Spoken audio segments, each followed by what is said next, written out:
This video contains subject matter that may be offensive and disturbing to some people.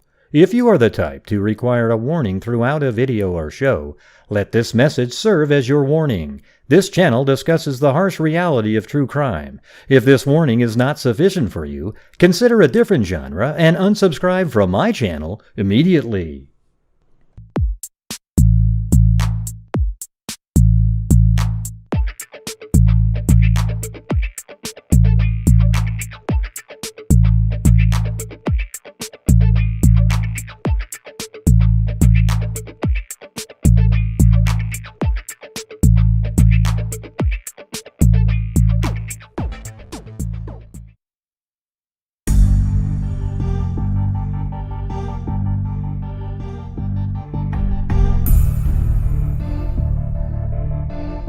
Wow, it's so dark. Hold on, let me fix it. Wow. There we go, look at that, huh? Oh.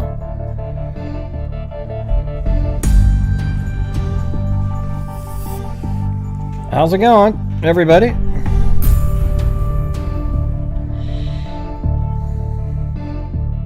Yeah, you guys remember Carrie Boyer up there. She, remember she's the one that had the lawnmower and the chip, a piece of glass hit her in the eye and she lost her eye. And then she came on to the show. Hey, thanks, Kyron. Underground, huh? Oh, ungrounded. I'm ungrounded. Oh, yeah, you're back out on the road? Sweet. Yeah, so, she's having some medical issues, so we put the link in the on Gray Hughes Investigates if you guys want to go over to that Facebook page and help her out on her I'm ungrounded, glad to catch alive. GoFundMe, not PayPal. So go over there and help her out. I gave her some money earlier on there, so hopefully you guys can help out as well. All right, but Carrie, I'm sure you'll get through it. I mean, hell, you came to the show after you lost an eyeball. All right, I mean, who in the hell goes on and watches a YouTube show? God, I got crap all over this hat. A YouTube show after you lost an eyeball the same day. That's a little weird. That's almost weird, Carrie. I want to be honest with you. Anyways, just got done with the debate. I thought it was a hell of a lot better than the last one, right? No, I don't know if it just means somebody's strong. I think it's a little nutty to actually lose an eyeball and be like, oh, I can't miss Gray Hughes' show, I mean, if I lost an eyeball, I'd be literally just out. yeah, I mean, it was cool. It was interesting debate because both of them, both people say stuff that isn't really accurate, And the funny thing is, when you watch the post game, nobody challenges Biden at all. He lied like 3 or 4 times that are just absolutely, even more than that. I mean, I was sitting there just going, oh my God, I've got the video. It was crazy. I mean, what? It's unbelievable the stuff he was lying about. And then Trump says shit about COVID that isn't accurate and different things. But I thought it was a hell of a lot better. Let's put it that way. Yeah, it was just way better than the first one. A lot of people are just saying it was kind of a tie. Yeah, sure, whatever you want. But what's amazing is 2 nights ago, at one of Trump's rallies, he played the clips of Biden and Harris both saying they banned fracking. I mean, it was just crystal clear. Then, later, after he realized that wasn't politically smart, Biden switched it over to he's going to ban fracking on public lands. Okay, he did say that. He switched it to that. And then now he says, I'm not banning fracking at all. Oh, really? I mean, just go listen to yourself 6 months ago. It's totally different. And he did say the super predator comment. He did enact the laws that incarcerated tens of thousands of black people. It's just, it's unreal though, the way the media spins it around. When you watch Fox News, they pointed out both sides, the untruths. When you watch CNN, there was only one side that wasn't telling the truth on some of the issues. And at the border, those cages were created by the Obama administration to house illegal aliens as they came in. Of course, they nuance it where we were using it better.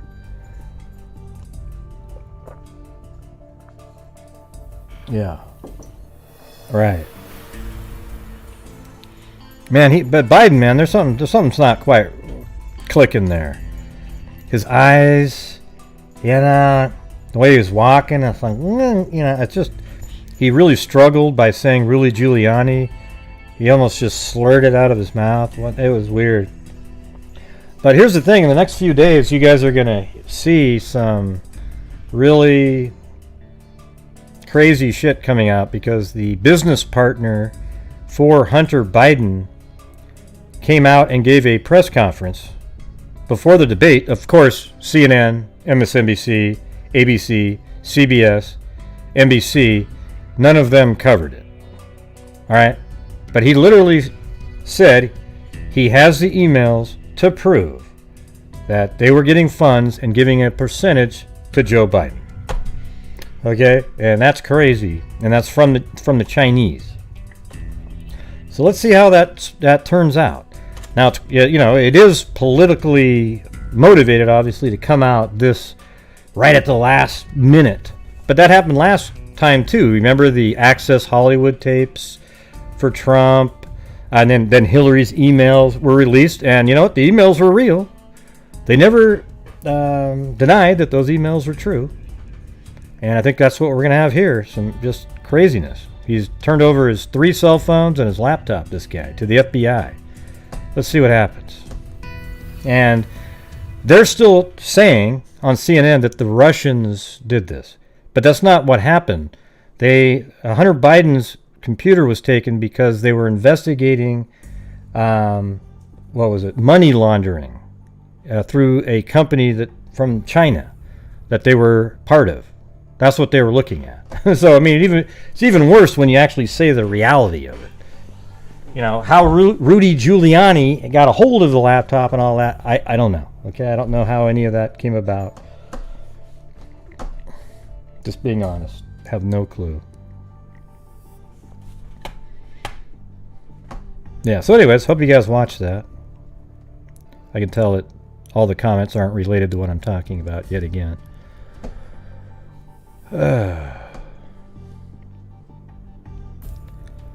Let's see. Oh, okay, so the store called him, and then he went up. Okay. So, but why would Hunter be so reckless to take his computer that had that stuff on there? I don't know, but I think that, I don't know, wasn't this, I'd like to know more about that, but it doesn't really matter if they're true emails. I don't really care how they were derived. It's kind of a lame excuse to say, well, you shouldn't look at them because you shouldn't be able to see them. One of the weirdest things was when Hillary Clinton was running. Remember that when they were investigating her? And she was, I think it was her email account was subpoenaed, and she deleted 30,000 emails after it was subpoenaed. And she said, oh, well, my lawyers did that. They were just, letters back and forth, about Christmas and things like that. Personal, those kind. Then, of course, we destroyed the phones using hammers. But, other than that, we were totally legit. There's always a spin when it's on one side, in the media. Yeah, it's 33,000, yeah.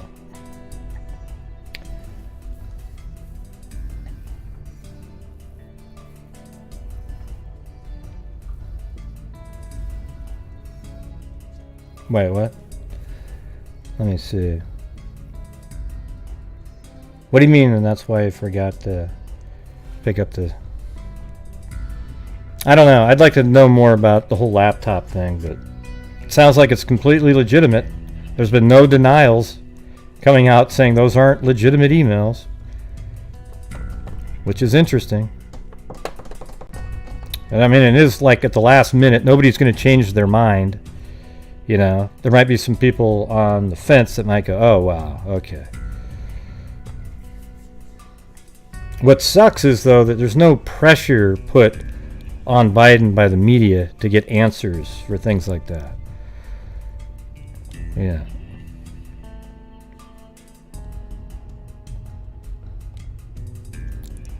And one thing that was kind of bothersome, too, was the... now I can't remember. I was about to say it, but...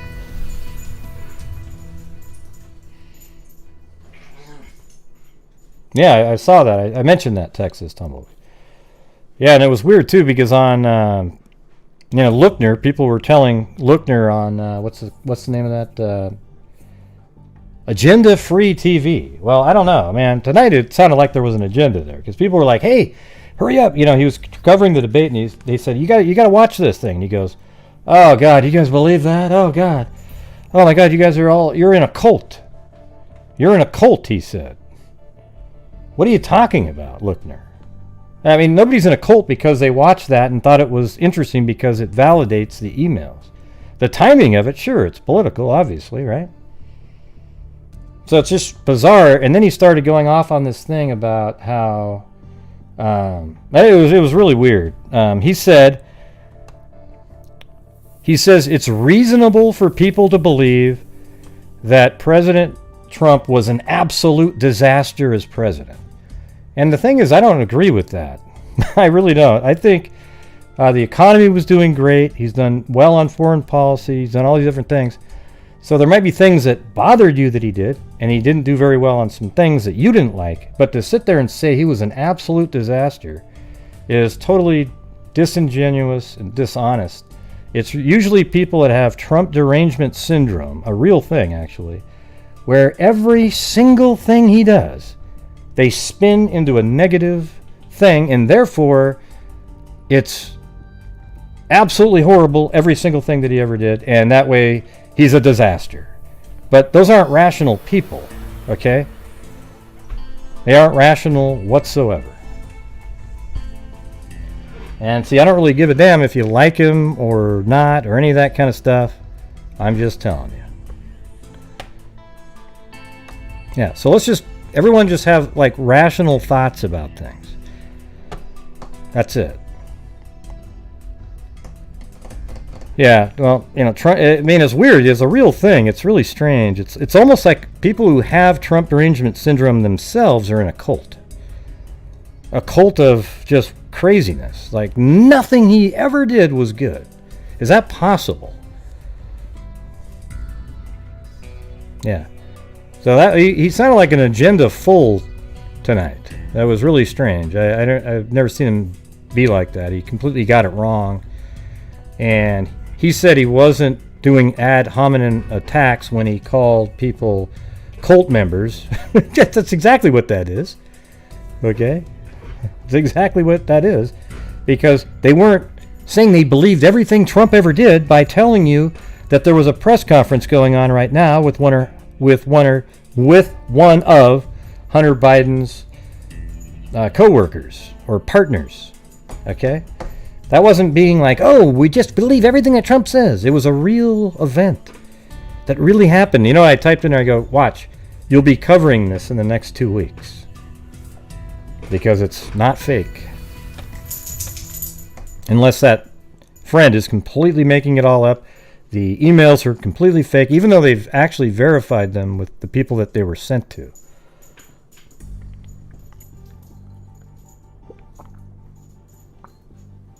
Yeah, and another disingenuous thing is this. If there's one Democrat out there that believes that if Hillary Clinton was president, they controlled the Senate, and there was a Supreme Court opening just before an election, that she wouldn't be doing exactly the same thing, then you're a liar, okay? And that's 100% true. There is no way in hell the Democrats wouldn't be doing the same thing. And that's one of the questions that it seems to never be asked. Wouldn't you be doing the same thing, given the same situation? Yeah, anyways. It's just so obvious. Politicians don't have... There's very little morals on any side. They just get something done. I will say that liberals are more... The Democrats, politicians are way more ruthless, though. They'll do whatever it takes to get something done. I know, that's crazy. You know, I didn't even see him blink once, though. It's amazing. Yeah, look at Trump. He's not even taking his salary, for God's sakes. He doesn't need it, you know? The one thing that people never seem to get is Trump doesn't need to be doing this. There was no reason to be doing this at all. He was doing well. He was doing great. He just did it because he thought he could make a difference. There wasn't any sort of, you know, he doesn't even get a salary. There isn't some crazy little business deals going on. It's unreal. Gray, when are you going to start the show? When are you going to start the show, Gray? God, I can't hear what's go. Hey, whenever the hell I feel like it, okay? You know, I just got done watching the debate. I was a hell of a lot more happy tonight with the way just the demeanor of both people was better. Now you could tell that Trump just, he wanted to say some stuff back many times, but I'm not sure what that means. Clean. Need a full sentence there. Yeah, the last one was a joke. It was an absolute national embarrassment. Okay? Really was. It was just...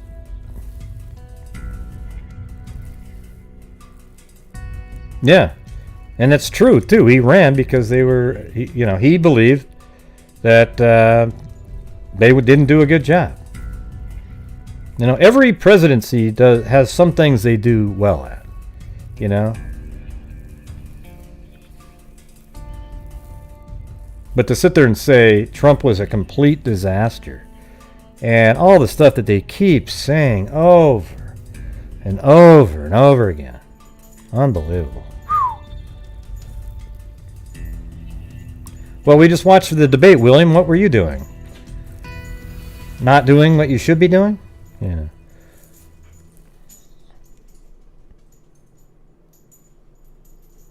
Well, don't you think it's also strange that Obama didn't endorse Biden until when he was like the last guy left?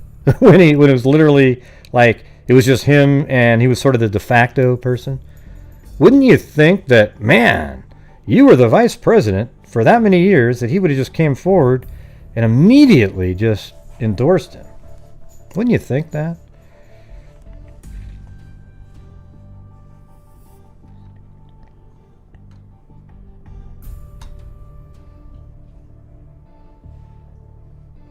Yeah, you know that he believed that he wasn't fit to be president, and he probably knew about some of the stuff on the side. And now Obama's like, oh God, here it comes. Here it comes.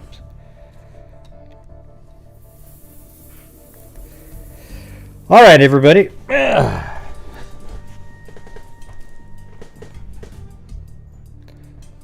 I think we'll switch over to some actual true crime stuff now.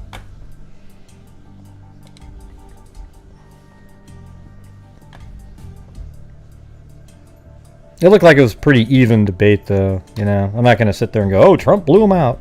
It just seemed like, Biden had his little answers that he practiced for, really, looking at the camera. You could just see how practiced that was. But, he said the things that some people like to hear. And pretty even. Yeah, it should. It should, actually, especially the Biden stuff. I might have to actually do a show on those damn emails, man. Those are... Whew, wow. Imagine that. And then, what's funny is they go, check my tax return. You want to hear something funny? Listen to this one. This is hilarious. So apparently in there, Joe Biden's the big guy referred to in the emails. That's what the friend of Biden said. Or Hunter Biden said, that when they refer to big guy, it's regarding Joe Biden. Okay, so he was getting like $2-something million, and he goes, check out my tax returns, everybody. They're, If I did that, you'd see it in there. Really? You think... Listen, I mean, we all know you're an idiot, but would you literally take $2.5 million and just deposit it into your bank and say, hey, look at that, it's on my tax returns now? No, you're going to put it somewhere else. Okay? It's just ludicrous to say, hey, it's going to all of a sudden check my tax returns for illegal money. It's really ridiculous, you know. Oh yeah, good point. At least he gave his tax returns out. You see, because it would have mentioned the... Oh, jeez.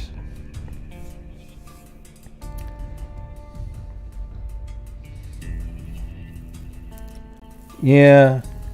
And it's really fake, too, when Biden says, you know, I wasn't going to run, but when I saw Charlottesville... And he always says the same thing.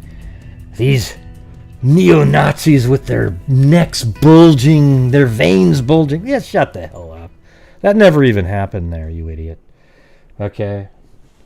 Never happened. Some lunatic with a car killed some woman and ran through some people. And yes, that guy's a lunatic. All right? Absolute lunatic. Everybody knows that. Okay? And... yeah, remember that? He said poor boys. Oh, shit. And who do you think? Let's say Iran. Right now, they're saying that Iran is interfering with our election. Who do you think that they're wanting to win? Iran. Who's been really tough on Iran?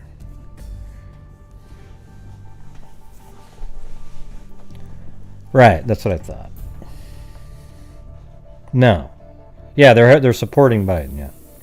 100%. They hate Trump. Iran does.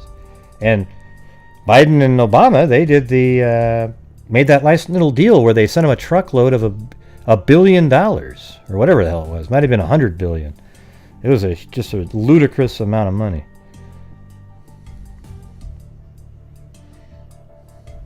I don't think it was $100 billion. How much was that again? I can't remember that number.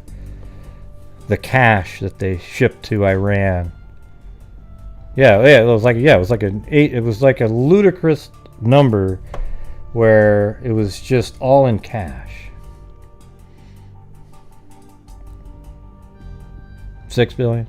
Okay, look at listen, forget it. Forget I asked. I'll look it up myself later. Okay. Got 6 different responses, so that's when you know people aren't really.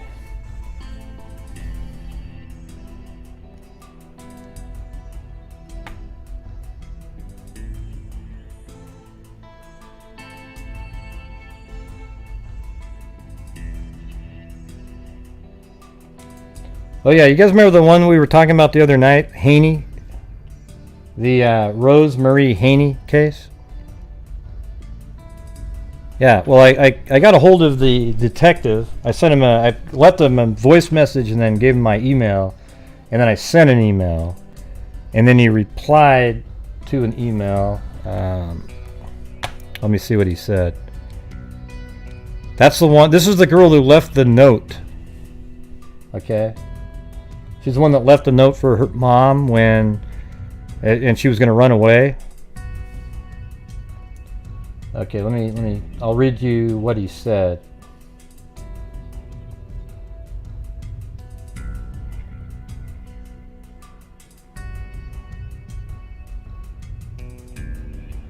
Let's see. Got to go find it.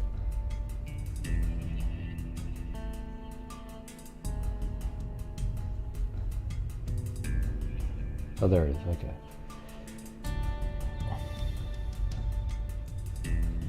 Okay, so the response that I got from him was, this is an open, which is really good to hear.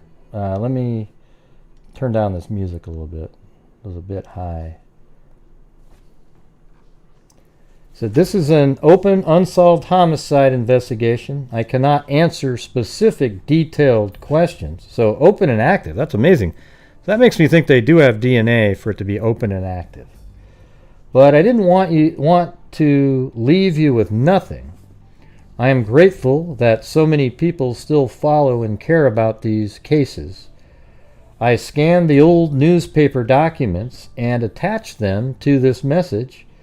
It is 18 pages in total and saved as a PDF file. The information that was previously publicly released many years ago when the case occurred would probably be hard to find on the internet other than newspapers.com, but they weren't on there either. But hopefully it will help you make your show and honor the victim at the same time. I mean, how cool of an email is that, huh? Yeah.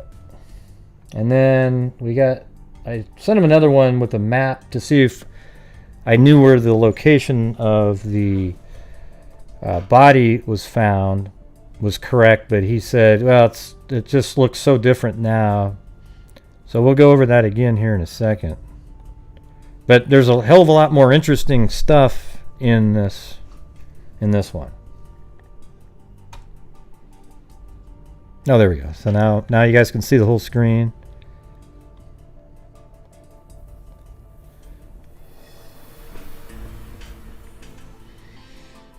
Yes, everybody, and don't forget, we are raising money for charities. Let me go back to the other screen. I'll be able to tell you. So if you're new to this channel, here's the thing. Every super chat, every channel membership, and all the ad revenue, I use at the end of the month and take a large percentage of that and donate it to charity.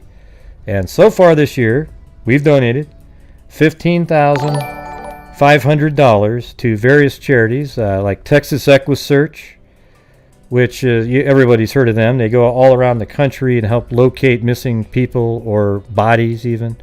The Innocence Project, they help free people that were wrongfully convicted. The Kyron Horman Foundation. Hey, thanks, Jennifer Scarpa. The Kyron Horman Foundation, we donated there for Allison Watterson because they actually end up paying the private investigators and so forth. And so that was Kyron Horman Foundation. We've donated $2,700 to them. And then the Wounded Blue Fund, we gave $500 to after those two officers were shot, I think was that Compton or College? I don't remember exactly where that was, but it was recent. And then the DNA Doe Project, $2,300 so far this year because they go out and identify Jane and John Doe remains that are found around the country. And then $2,100 to the National Center for Missing and Exploited Children, which is, the name is self-explanatory right there. And then we just started donating to RAINN, RAINN, $1,000 so far, and they are for violence against women. And one of their main things is the backlog of rape kits, testing those. So there you go. All right, everybody. So when you contribute to this channel, just know that a large portion at the end of the month goes to charity. We've been doing around $2,500-ish at the end of each month recently. Our goal now is $20,000 at the end of the year, which is just crazy. Think about that for a second. That is nuts, right? $20,000. And don't think I couldn't have used that for something. I could have built a whole new studio. No, I'm just kidding. But no, I think it's amazing. I actually, when I go to sleep at night, I feel good. Except for the times I get mad at somebody for no reason. Which, happens every once in a while when you have a freak fan. Hey, thanks, Janet Lewis.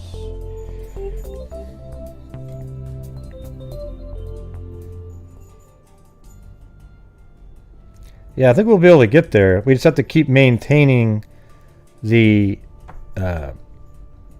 donations each night to be able to get there. That's the problem. It's hard.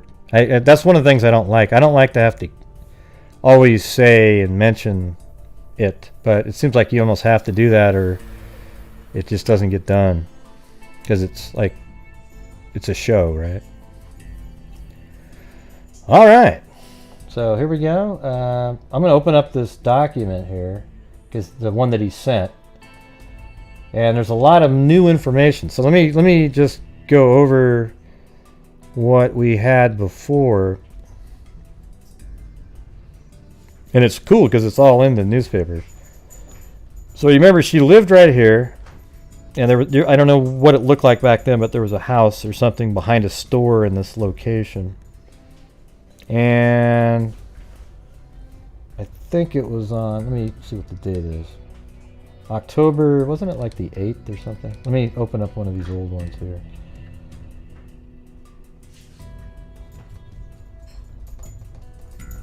Yeah, so I think it was like maybe the 5th. That's kind of what my brain is telling me. I'll find that. It'll come up in a minute. Thanks, cleaning out the cobwebs. Oogla boogla freaks. That's right, oogla boogla. Does anybody remember where the hell that started from? Oogla boogla? It came from EVP readings. There we go. Patricia knew. She got it. Even though I said it before she did, you wouldn't know that because you're on a delay. Oogla boogla. Yep.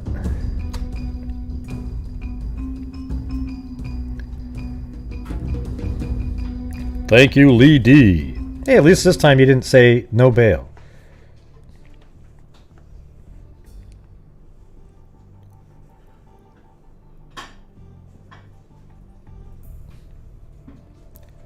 Good night, Carrie Boyer. I think everything will be okay with you, Carrie. All right, everyone put out some positive vibes for Carrie Boyer, the legendary freak family member who at one time was hit in the eyeball with a shard of glass, losing the eyeball, and showing up for a show later that evening. Just a watch. Okay, thanks, KNS. Appreciate it. Oh, you want to hear some YouTube? Remember I told you guys how I can't send super chats and make comments? I can't comment on some pages without it being reviewed. Almost every YouTube channel. And then every YouTube channel. My comments have to be reviewed and accepted. And then I can't type one letter into a super chat. It won't allow me. I can only just send the super chat. Do you guys remember me telling you about that? I just told you about it a couple days ago. Well, then they said, can you send us a video of this happening? And I said, oh, wow. Okay, so I recorded a video of it happening. And they said, can you send us videos for every channel it happens on? What, the entire internet, you idiots? You want me to send you a video on a million? It's just... It's almost like they're punking me. The way they communicate. Like just run you around in circles. Yeah, I can't type a letter in.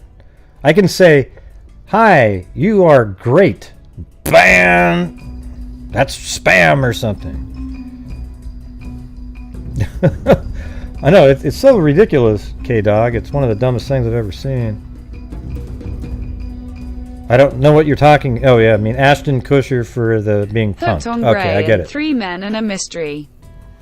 One of the few jokes I ever got that Christola asked. Did you hear our rap about you the other night, Christola? It was great. I got one going. Christola, is she a trolla?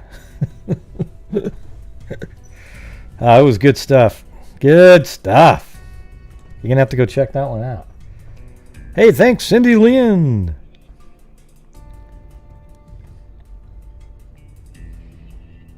Now, I think I'm the only one with this problem. I've had 2 videos lately that are 2 years old that YouTube has put on restrictive. Like, you have to press a button to be able to watch it. It makes me nervous. Like, what are people doing out there?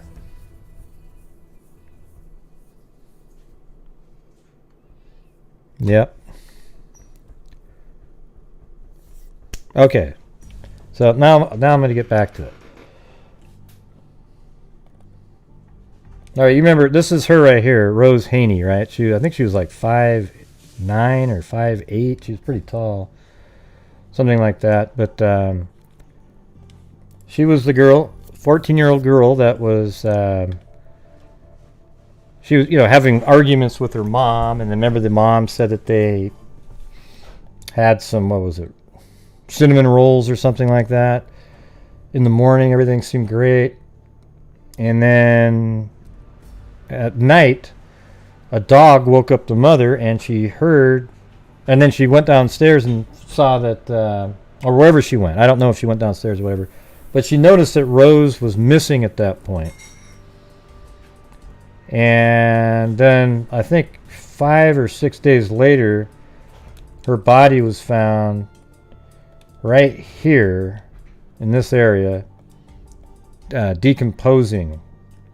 And so now I'm going to go over these new new articles written way back then. And these are the ones that were sent to me by the detective here. So it's actually, there's a lot of different new information in here. You guys ready or what? Man, this is it's so bright. Hold on. I think that's maybe a little bit better. Hey, look at that. Stacy's here again, too. 2 nights in a row, man. I feel like I won the lottery or something.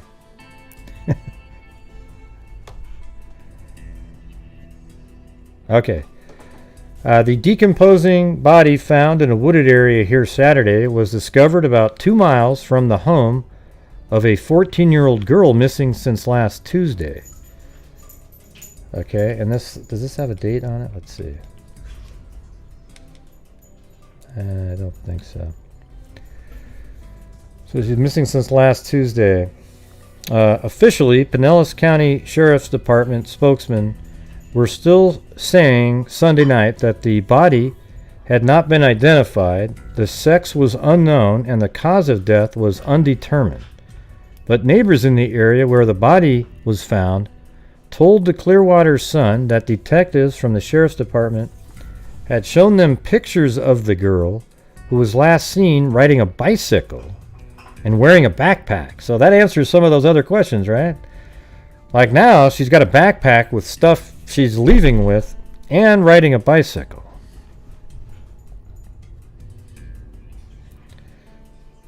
Sunday, Lee said investigators came to her house Sunday less than 24 hours after her teenage son found the body. Mrs. Lee, 411 Park Boulevard. So the mother of the person who found the body lived right there. And apparently you go over here and run through a field to get to somewhere. I don't know where they were heading when they do that, but the 13-year-old identified the photo as that of an acquaintance. Attempts to reach the missing girl's family were unsuccessful. Lieutenant Gary Billings of the Sheriff's Department released a news bulletin Sunday afternoon concerning the case in which authorities described a missing Huffy motocross-type bike they believe may have been involved in the death. Authorities urged anyone with information about the bike to about the bike to notify the department. So I actually think whoever killed her rode away in the bike. So that individual, it's weird. Now it's sort of a weird deal because you've got the bike's missing. So it's almost like, if you're riding a bike, you're not really just going really quick sometimes. So maybe she drove near that area and then was sort of knocked off her bike and, killed. And then that person drove away with their bike.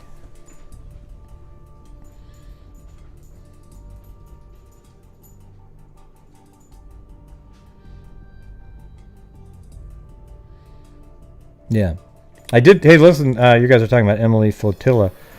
When I was watching Agenda TV, I saw the Flotilla was in there. I go, oh, this is where you've been, Emily.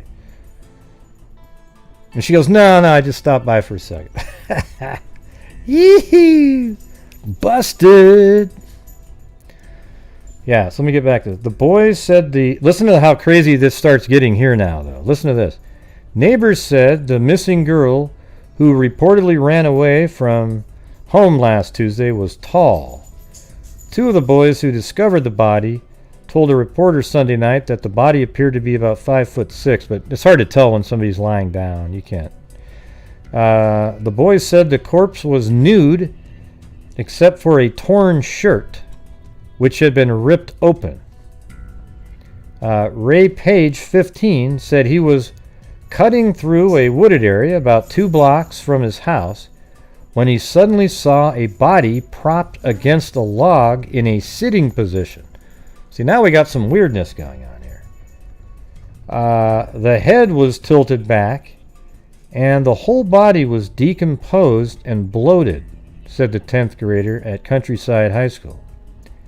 A backpack that had been ripped open was found nearby, and clothes were strewn about the area, the teen said. So that's crazy, right? So now you've got this backpack, and it was ripped open too. Now, one of the things I was thinking about was, there's really just two things. Was the person trying to steal something, or were they looking for something in the backpack that would have indicated where she was going? For example, hypothetically, if the boyfriend, you remember she had been punished from, what do you call it? She's been grounded, I guess, from seeing her boyfriend for 30 days for some reason. And what if there was something in the backpack? Because when you're riding your bike, it's not like you're holding a map up in the air going, yeah. You know, you put it in your backpack and you just kind of know where you're going, and then you might check it every once in a while. So they either were stealing something, or they were looking for an item that may have identified where she was going. Because I find it odd that somebody would just get into a bike at 10:30 at night, or on a bike, and just right away without a plan of some sort, right?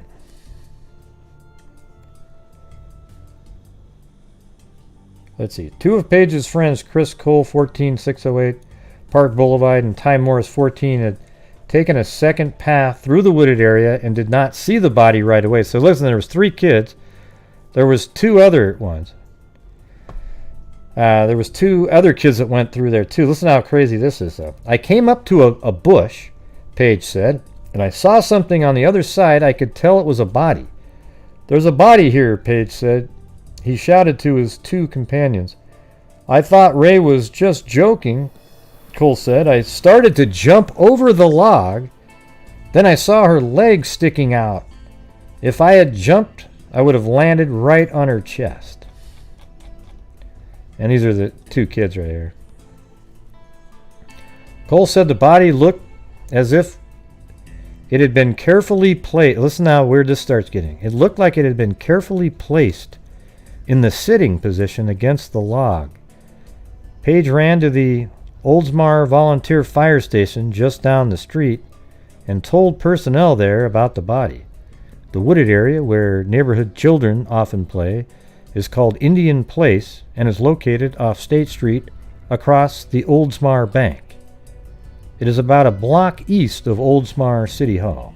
That's how I read my portion, by the way, in the in the new podcast for Scene of the Crime.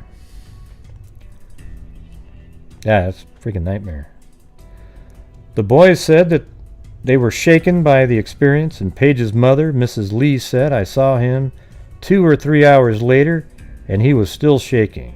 A news release from Sheriff's Office late Sunday stated there is no positive identification of the body, and the cause of death has not been determined. The missing Huff bike, which authorities were unable to find after combing the area for several hours Sunday, was described as having a white frame with blue trim, blue knobby tires, blue seat, blue hand grips, and 2 reflectors in the spokes of the rear wheel. Okay. So it was really cool that he sent me all this. This part here, just talks about her, really. That she wasn't a star athlete. She was just a good runner. Doesn't really it's not really talking about the facts.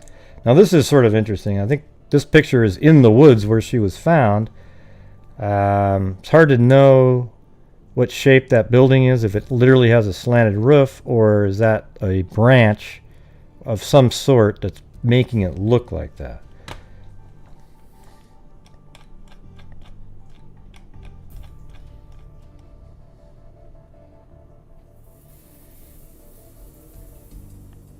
Yeah. So authorities said they're still looking for the Huffy bicycle they believe the girl was riding when she disappeared. And up here it says, after telling classmates earlier that she planned to run away, Miss Haney reportedly wrote her mother a note on Tuesday, October 4th. Okay, so it's the 4th, saying she was leaving. So it's 4th, late at night at the 4th or the 5th is when she was killed, most likely. Authorities say they are still looking for a Huffy bicycle they believe the girl was riding when she disappeared. Meanwhile, parents on Park Boulevard, which is near the wooded area where Miss Haney's body was found, expressed fear and anguish over the tragedy.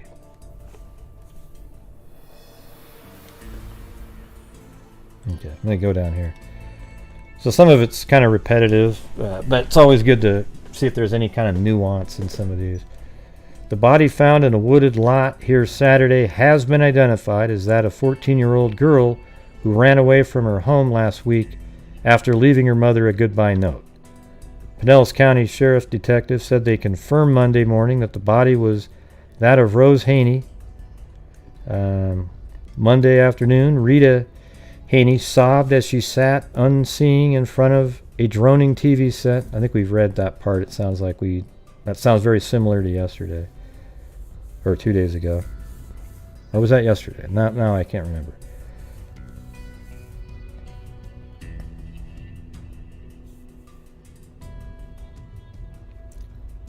Had taken her younger brother's Huffy. Okay, Rose was believed to have... I don't think we read this because we didn't talk about the bike. Rose was believed to have taken her younger brother's Huffy motocross bike when she left the home sometime after 10:15. Her mother, who had gone to bed, discovered her absence when awakened a little later by the family dog. She said she called police after midnight on discovering the farewell note. The girl's decomposing, partially clad body was spotted Saturday by some boys cutting across an overgrown lot off downtown State Street. Children often play at the lot near Oldsmar City Hall.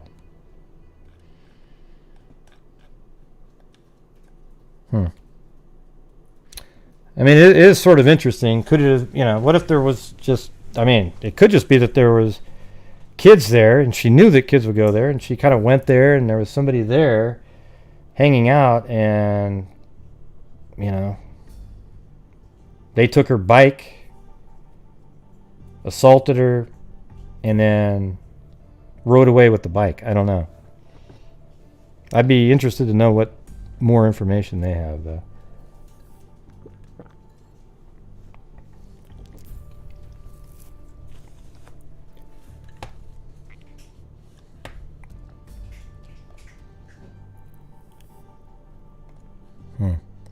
Darn it.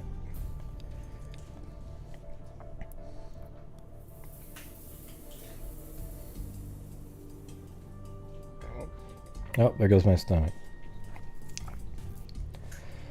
Mother of a 15-year-old boy who found the girl's body said the children are not going out alone. She was considered to be quite talented, said Mrs.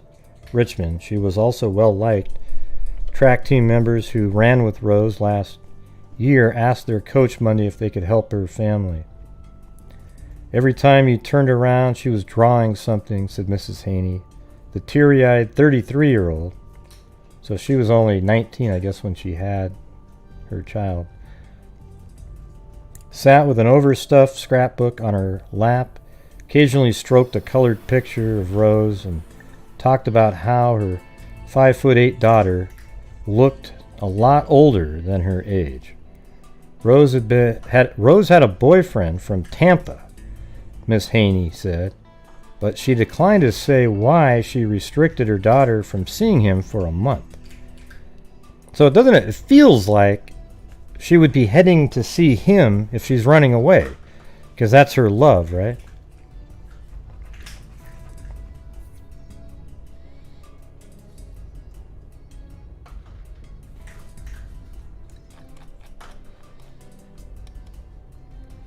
Alright, the partially clothed and badly decomposed body discovered in a vacant field here Saturday has been identified as that of Safety Harbor Middle School 8th grader who ran away from home last Tuesday. According to the Pinellas County Sheriff's Department, Sergeant Steve Razor, the cause of 14-year-old Rose Haney's death won't be determined until an autopsy by the Pinellas Medical Examiner's Office. Yeah, so I think later on... Okay, so they do now say that she was murdered. And they have not determined the time of the teenager when she died. The Woods office has released a preliminary report to Pinellas County Sheriff's detectives telling how the girl may have died. Wood refused to tell a reporter the contents of the report, because her office is continuing to investigate the death. Meanwhile, a spokesman for the sheriff's office said the detectives also are continuing their investigation. The partially clothed body of Rose, an 8th grader at Safety Harbor Middle School, was discovered in a stand of trees less than a block east of Oldsmar City Hall Saturday. So this one here has a map on it.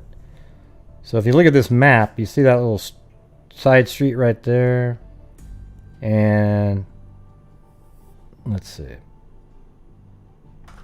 I'm pretty sure that I don't know what the name of this, that's Commerce Street.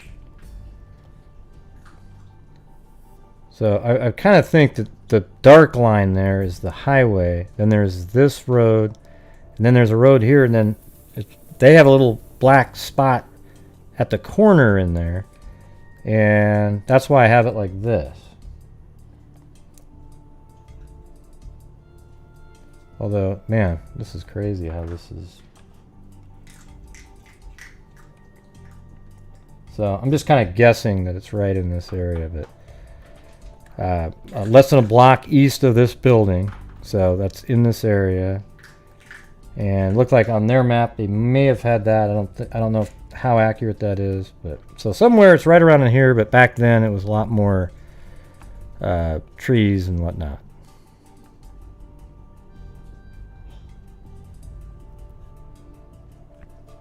We got that clown DB Cooper in here again. Jesus. Hey, thanks, Barbara Smith. Your boy over there, man, he was getting a little controversial tonight. Wow, thanks, Stacy. There we go.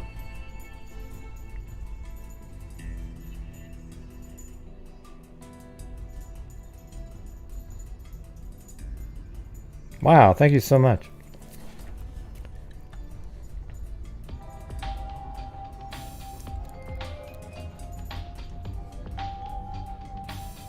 I want to see the dancing. And thanks, Barbara Smith. Yeah, Barbara, she Can't watch, just showing support. That's all I read.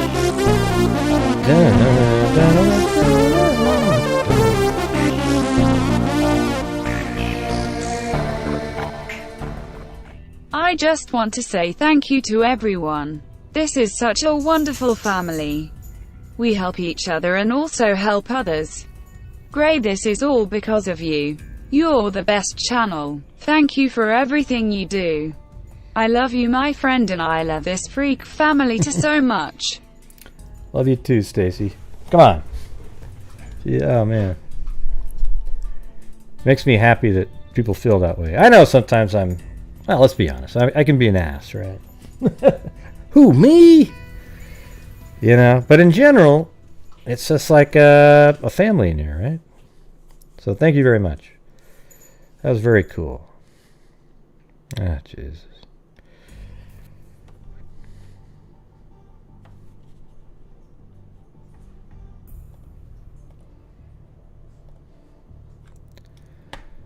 Let's see.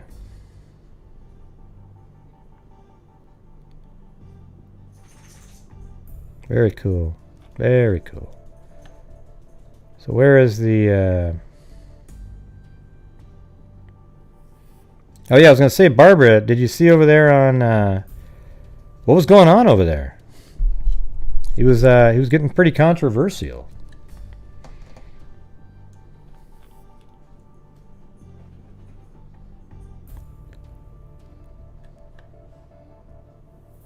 Yeah. Anyways, thank you very much.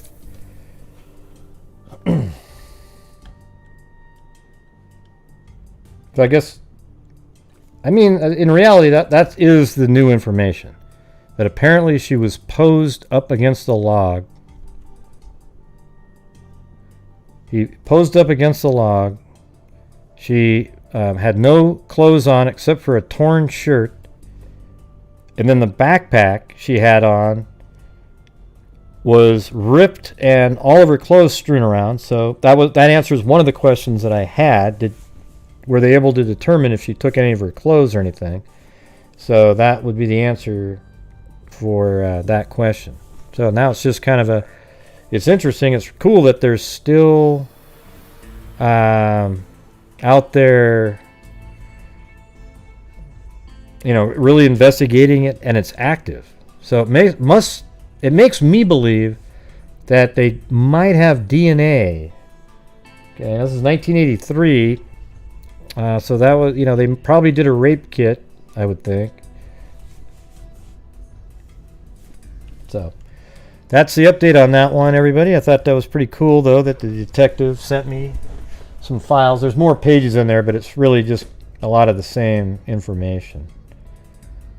It's kind of just repeating the same stuff.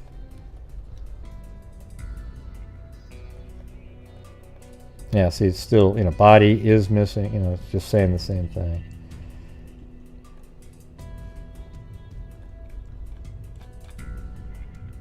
That looks like almost like a duplicate. All right. Now, not to, toot my own horn here, but you guys remember the other day when, Kubi was like, oh no, I talked to the guy, right? Or her. The case of her when she went hiking in Zion National Park and disappeared for 2 weeks and comes out. And I said, there's something wrong with that one. That one is absolutely, there's something not quite right. And then people are like, what makes you think that? No, she was just... Well, look at this. Her story just doesn't add up, Utah sheriff says. Missing mom who raised $12,000 on GoFundMe after surviving in Zion Park for 12 days had no head injury like she claimed. See, sometimes, I don't know, I'm not psychic or anything, I just have a perception. But if you want me to, I'll start a channel. I'll be like this. Wait, hold on. Let me make it sound like it's... Does this work?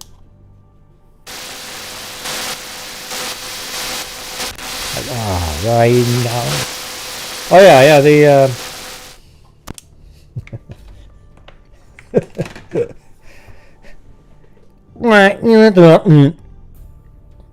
Did you hear that? It says, why did you do that today?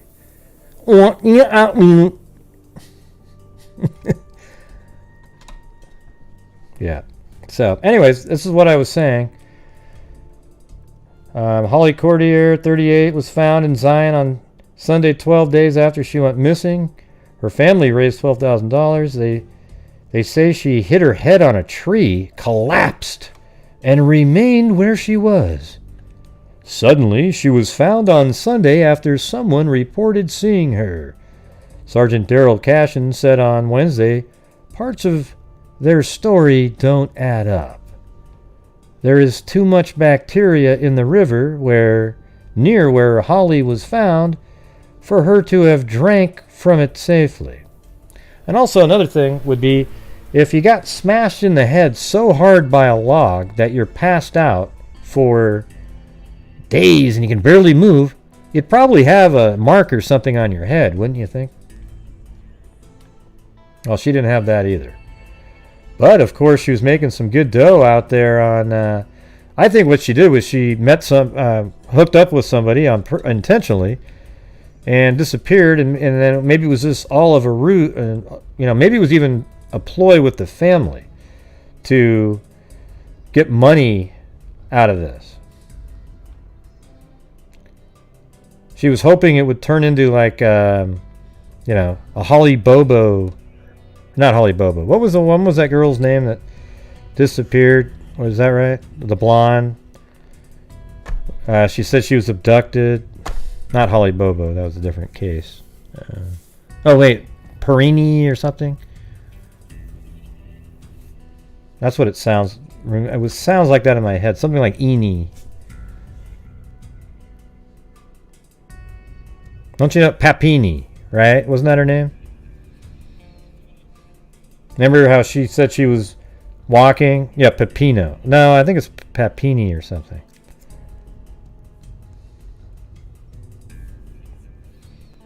Yeah, just didn't make any sense.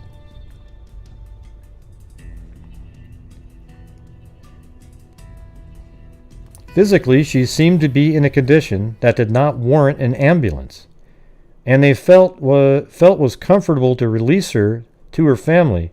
So she actually just walked away, no ambulance, after 2 weeks, drinking water that's filled with bacteria that could actually kill you. Yeah, it's totally bogus. Okay. What's this one? I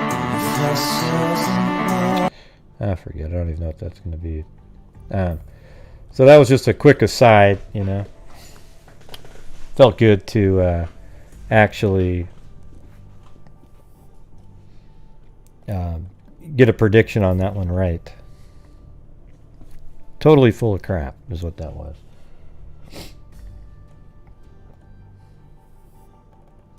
Okay, now this was one I saw on a Facebook page. I looked up some of the information. Her name is Gail Soles. So there isn't really a ton on it, but it'd be kind of interesting just to see what we can find out about it. So I do have a folder already made, but I haven't read any of these yet, so this is one we could maybe do it together. Yes, I'm psychic now. A search for clues in the disappearance of an Andrews woman, which was planned for this week, has been postponed until January because recent heavy rains have flooded. So this is a 2009 article. It's the first one I could even find on her, but she went missing in 2005. Searchers and police had planned to search for clues for the 2005 disappearance of Crystal Gail Soles after getting new information about the case, but the area they planned to search had standing water in it, Kaysen said. Kaysen has led efforts to search for information about Soles and missing New York teen Brittany Drexel. I think a lot of people have heard of that case. Wasn't Drexel the one that eventually they think maybe alligators? She was fed to alligators or something like that?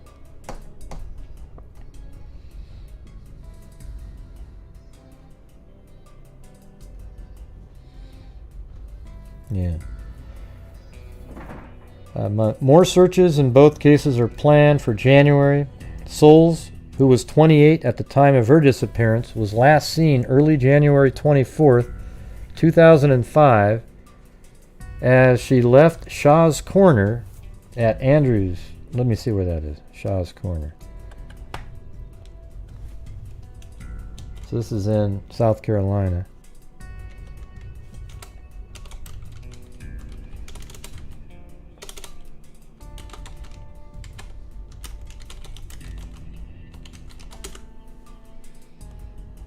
Oh, so it's Shaw's Corner Road. Seen early, left Shaw's Corner and Andrews Area Convenience Store. So that's not right. Wow, there's actually a road, so it must be...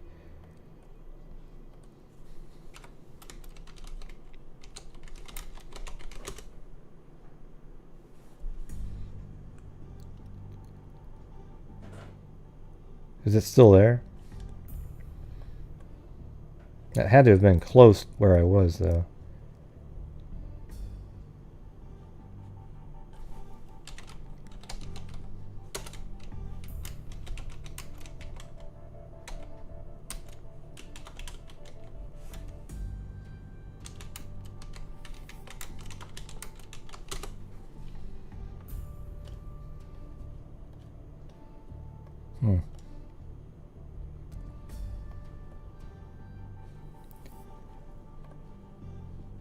Oops. Okay. And Andrews Area Convenience Store. So how about Andrews, South Carolina? Okay, way over here. All right.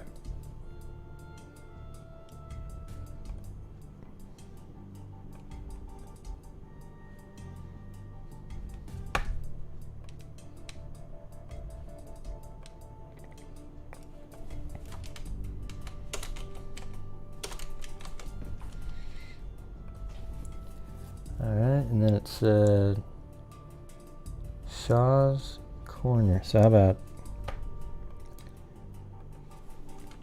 convenient store near... Okay, there's a whole bunch right here.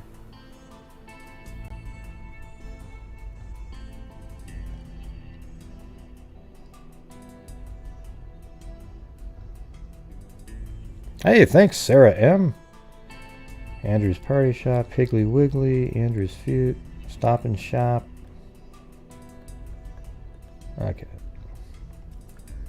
So let's see where that Shaw's Corner Road is again.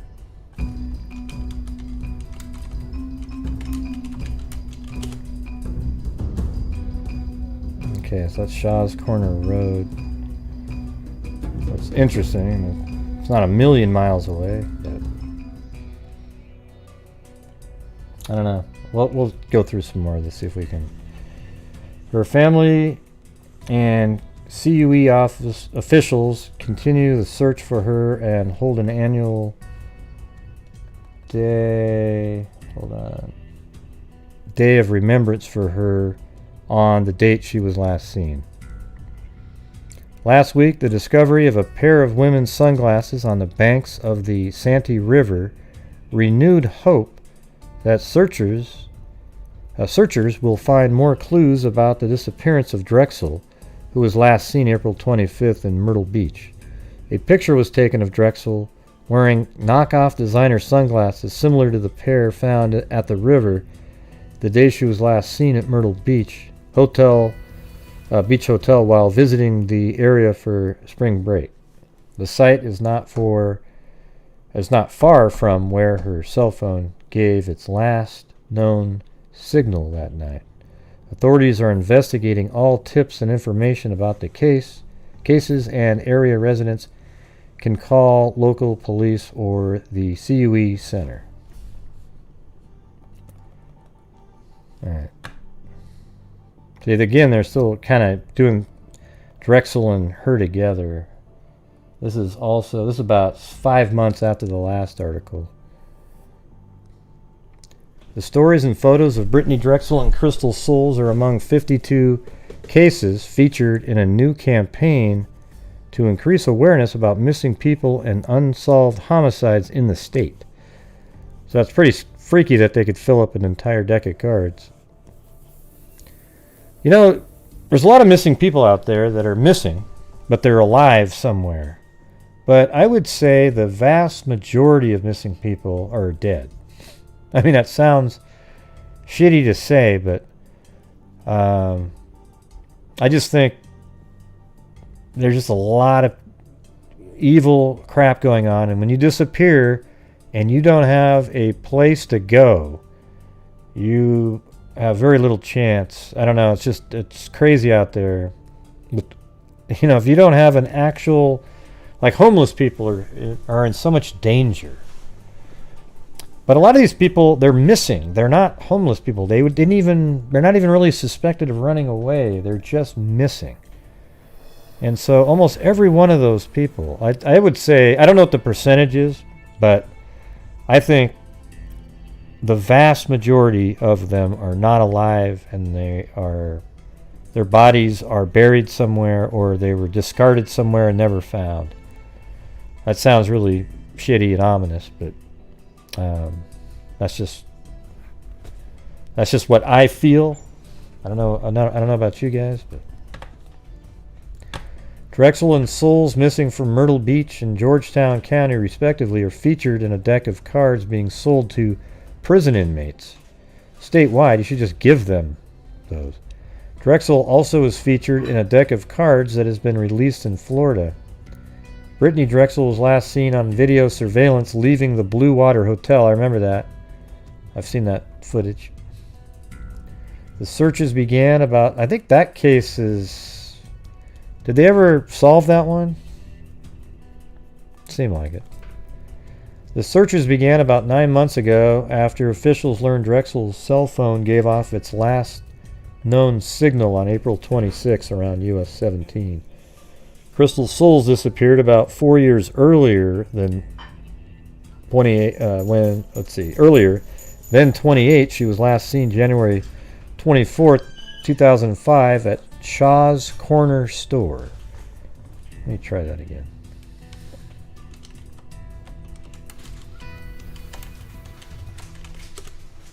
No. It's not in Europe.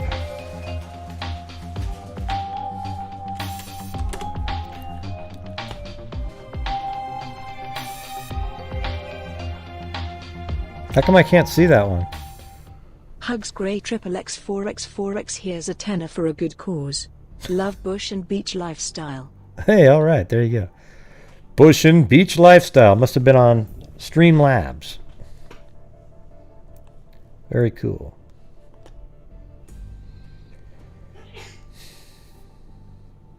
Yeah, so that store is not around anymore. If anybody has time, if you want to look up to see where Shaw's Corner Store used to be in South Carolina. Let's see. So there really isn't a ton of information on this one.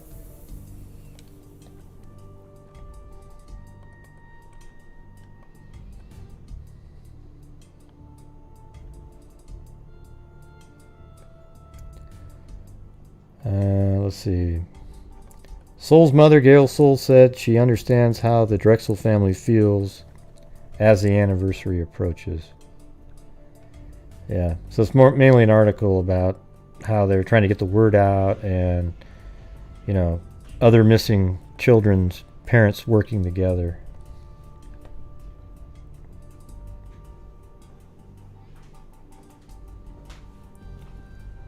And this is what I saw on Facebook, and I looked up those other articles. Thank you, Daudio, Caspian Horses Rock.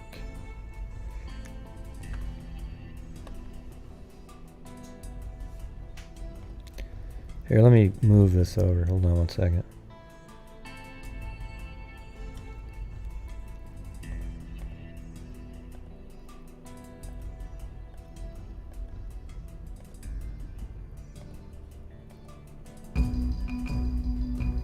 There it is.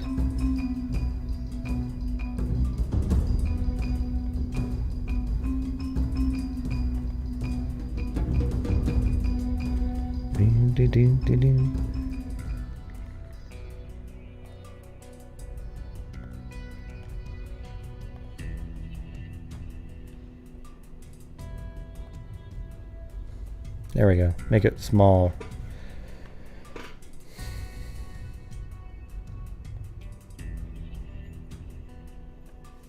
Yeah, but I just want to know the address of the store, not that it was what road it was on. It doesn't. The name of the store doesn't exist anymore.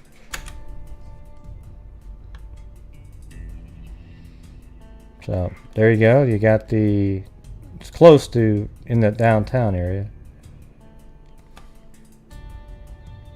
Okay, there it is.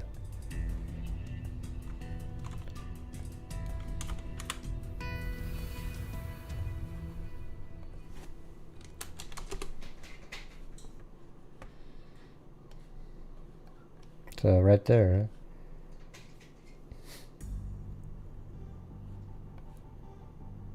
Wow, that was a store? That doesn't ever look like that was a store. Those are old.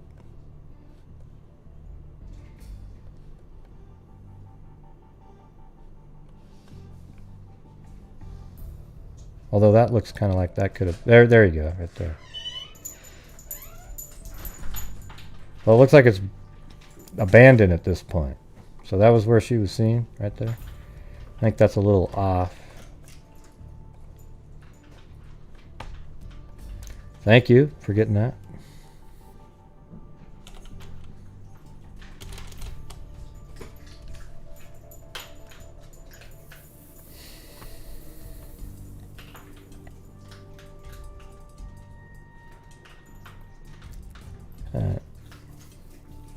Last seen at Shaw's Corner Stores. That's what it's called.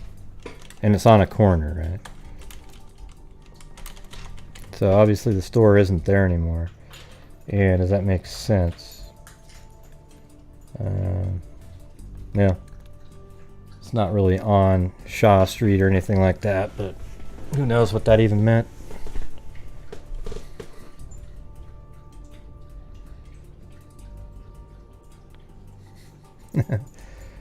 Yeah. I'm just reading some of the comments.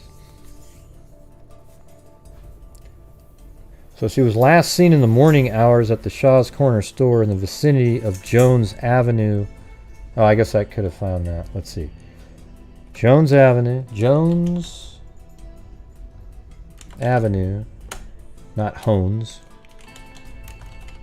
Jones Avenue and Main Street. Okay. So there is a Jones Avenue.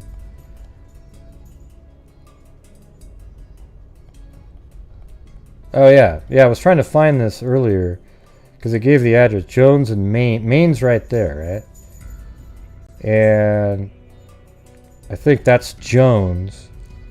So they're sort of saying like more right here-ish, which is it's close to there, you know.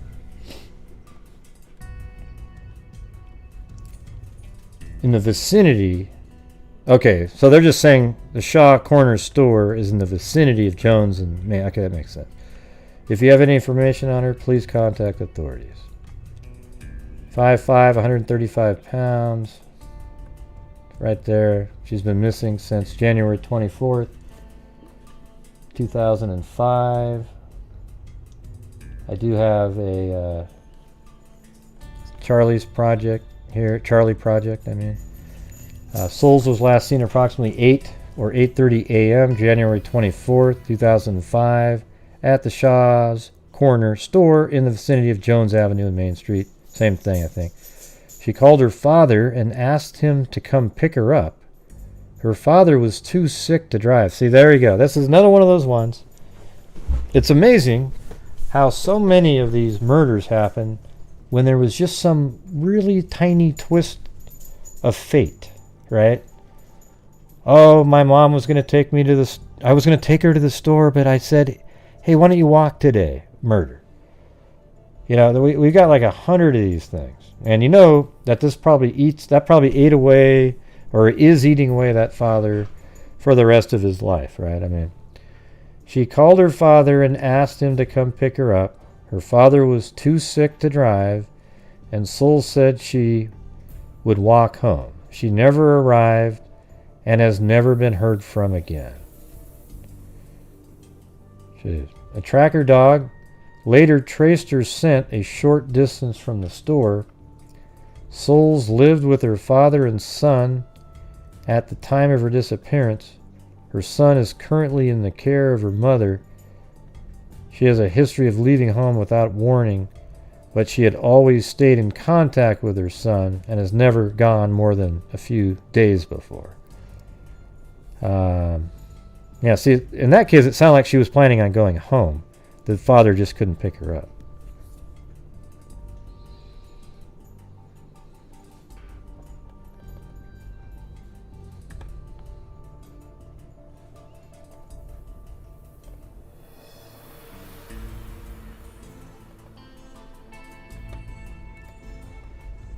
I wonder if the father is in this.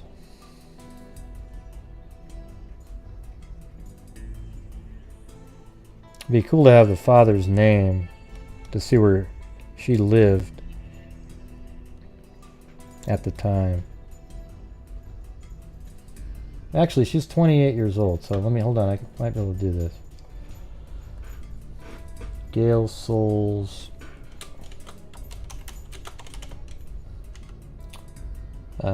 What's the name of this little town here? Andrews.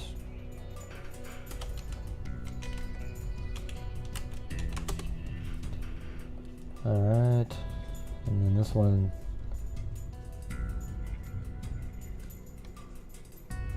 Now she wouldn't be 55, so that can't be her. 28. But she wouldn't be 28 anymore.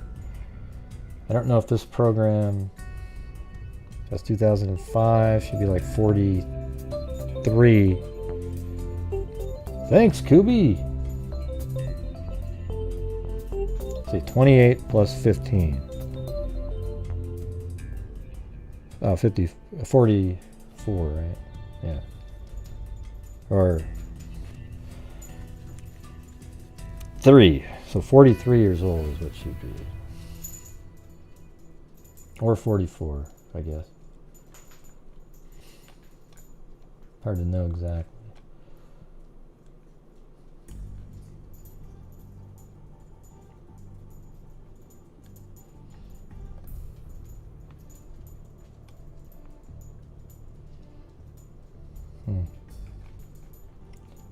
Don't have it. Don't have it.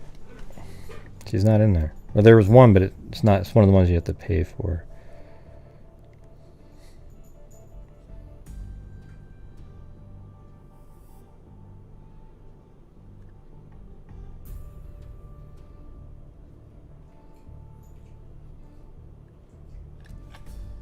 Yep.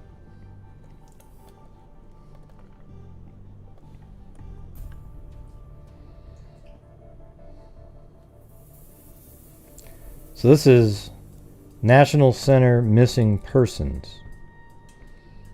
I wonder if that's related. Looks like the same information. So, but here's one part. She has a history of leaving home without warning, but she had always stayed in contact with her son and has never gone for more than a few days before. Soles was addicted to drugs and at the time of her disappearance. So she was addicted even at the time she disappeared.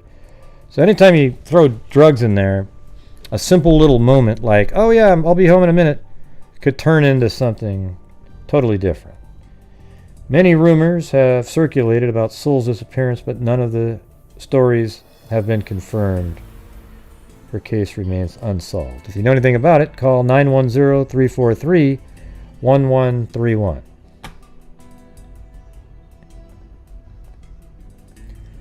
All right. So that's really all I have on that one. There's almost no information out there.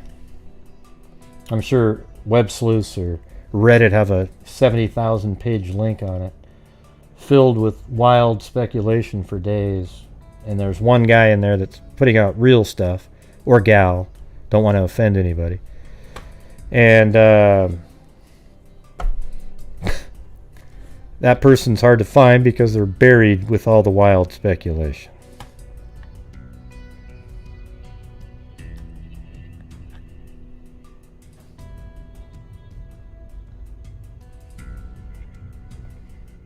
Okay, now this is an interesting one here.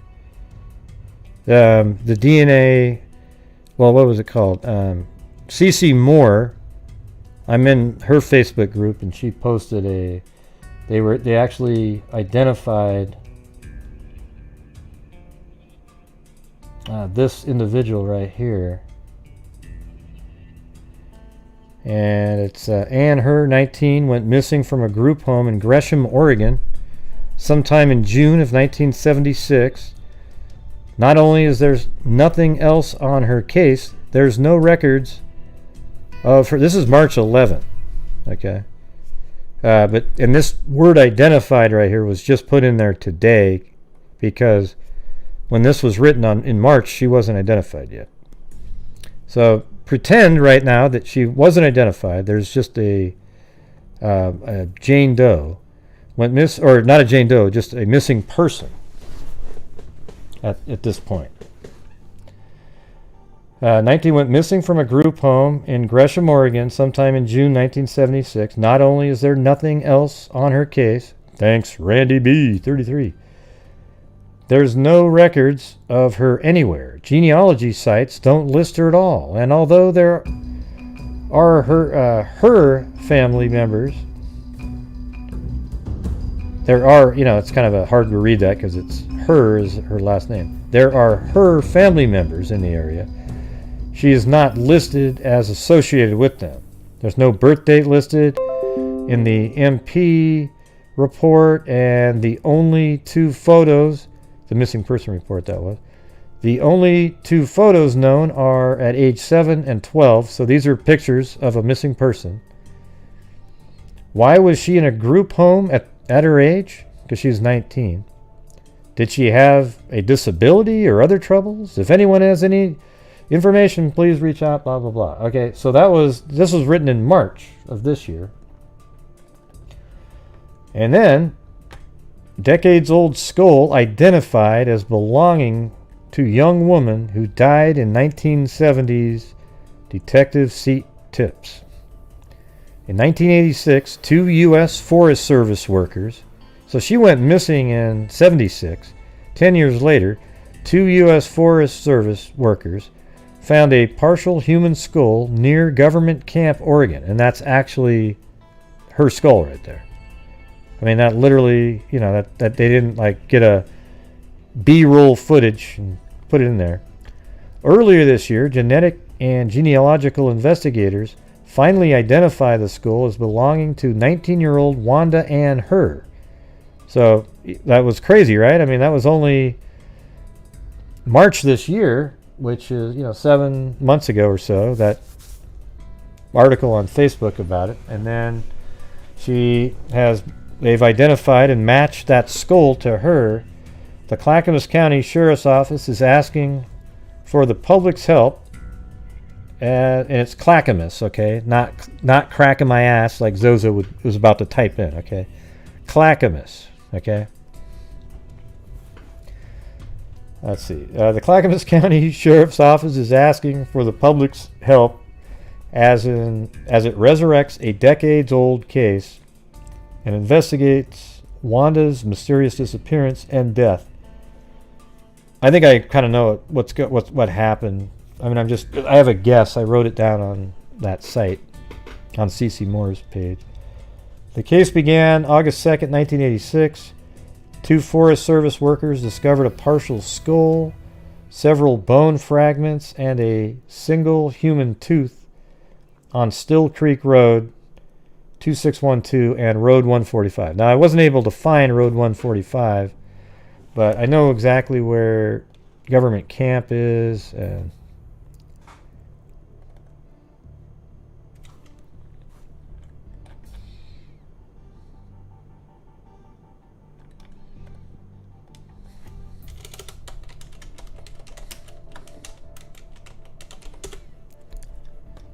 Yeah, see, there you go. So here's Government Camp right there. And one of the roads that they were just talking about is right here. See, that's now I can't read it. Still Creek Road, I think is what it was. Let's see. Yeah, Still Creek Road. And so it kind of winds around back in here. But you can tell, I mean, this is this really absolutely completely wooded area, exactly where somebody would dump a body or even do the assault and then kill somebody. All right? And so what I think happened was, and Gresham is sort of in the foothills of Mount Hood. It's right here. So you see, this is what this looks like. She leaves the group home. She hitchhikes, because in 1976, hitchhiking is how almost everybody got around. And now, see, that's what I'm saying. Back then, serial killers and the people that have the propensity to be serial killers were just in heaven, because there were so many people hitchhiking who intentionally would get into somebody's car, right? Is that relevant to this one, Gene? Yeah, so the thing is the, back then people would intentionally get into cars, and serial killers could just pick and choose. Now, the people who intentionally get into your car that are complete strangers are sex workers. Okay, so now serial killers focus in mainly on sex workers because they don't have the pick of anybody they want anymore. You get what I'm saying? So I think what happened was, 1976, she ran away from the group home, hitchhiking, and she just picked the wrong person, and that person drove her all the way up here. And now, who knows if she was under duress that whole time? There might have been a point where maybe she wanted to go to Bend, Oregon or something like that. And then on the way up here, he kills her, and maybe even just whatever he did, and he got her down onto one of these side back roads that are totally in the middle of nowhere. And it's a miracle that somebody even found that skull after that many years. So, I think I never hitchhiked, but it was just everybody did. When I was a kid, that's all you'd see is people sticking their thumbs out. So I think this one will be really. I think she was murdered, obviously. Obviously, she was probably sexually assaulted and murdered. And they only found her skull. They didn't find any. Well, those other parts that were just mentioned, but no other. The rest of her body is just gone. And I think she was probably sexually assaulted, murdered, and you're just never going to be able to find the killer unless there's some other crazy circumstances like, oh, she knew this guy and she went here. But it sounds like there's almost no information at all. I just don't. It's great that they were able to identify her and, give her back to her family and that kind of stuff. I just think the odds of finding out who killed her at this point are like 1 in a billion. Just hardly any chance at all.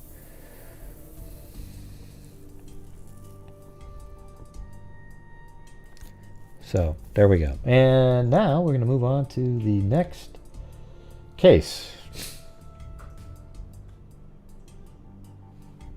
But you can tell how absolutely Mount Hood's really cool, by the way.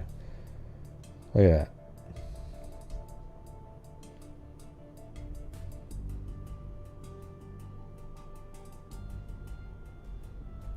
Man, that's just like an avalanche waiting to happen right there. Look at that. Jesus. Same thing right there.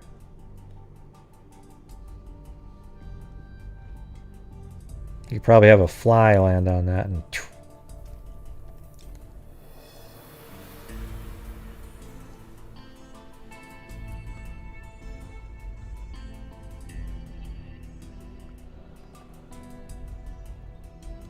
Okay, now the next one we're going to do is a cold case that was solved, 1996. I saw it on a page, and I think Ada sent it to me as well. The Gladys Ariano case. All right, now I do have the press conference right here.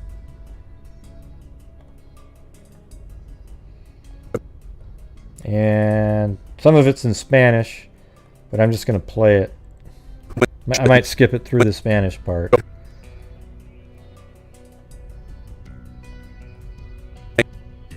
Morning, I'm Joe Mendoza, Captain of the Sheriff's Information Bureau. Thank you for coming to our press conference to discuss the solving of the murder of Gladys Ariano. The order of speakers today will be the Sheriff of Los Angeles County, Alex Villanueva, the Homicide Bureau Unsolved Case Unit, Lieutenant Hugo Reynaga, will be here along with family members, Elizabeth Ariano, the sister of the victim, Samantha Moreno, the niece. Oh yeah, and she was somebody that was. Hey, no problem, Stacy. Yeah, she was somebody that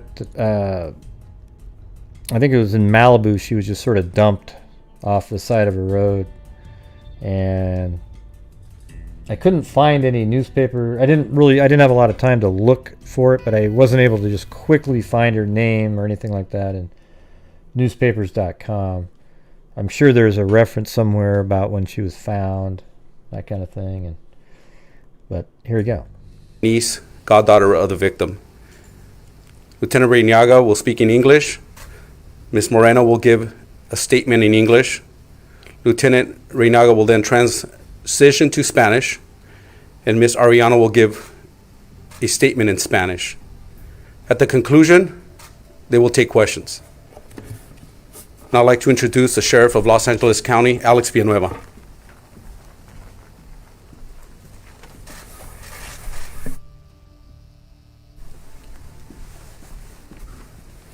Good morning, everyone. The Los Angeles County Sheriff's Department's Homicide Bureau Unsolved Case Unit is made up of 12 retired homicide investigators who return to work on a part-time basis and use their expertise to continue solving these murders.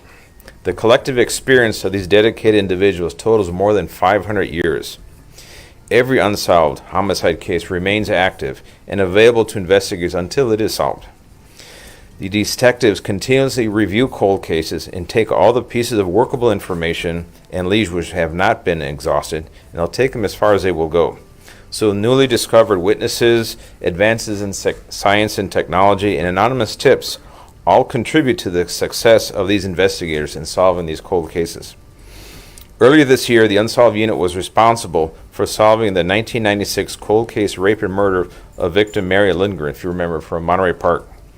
Today we are profiling another 1996 cold case, which involved the sexual assault and murder of 17-year-old Gladys Arellano. Her lifeless body was found in the Topanga Canyon area of Malibu almost 25 years ago. I am pleased to announce an arrest was made and charges were filed in this case. So, Homicide Bureau Lieutenant Hugo Reynaga will now provide the details of this investigation.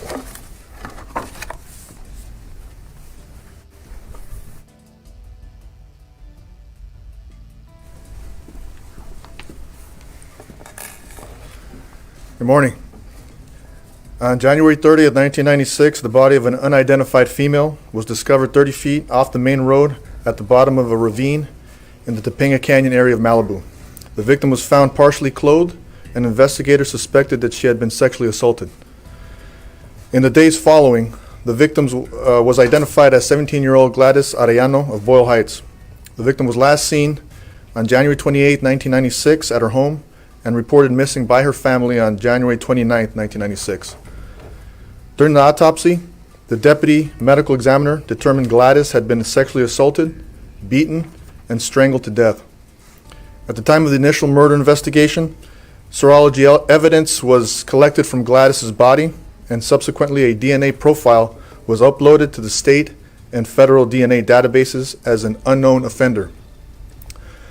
Although an extensive investigation was completed by homicide investigators at the time, no match was identified through the DNA database, and the case remained unsolved.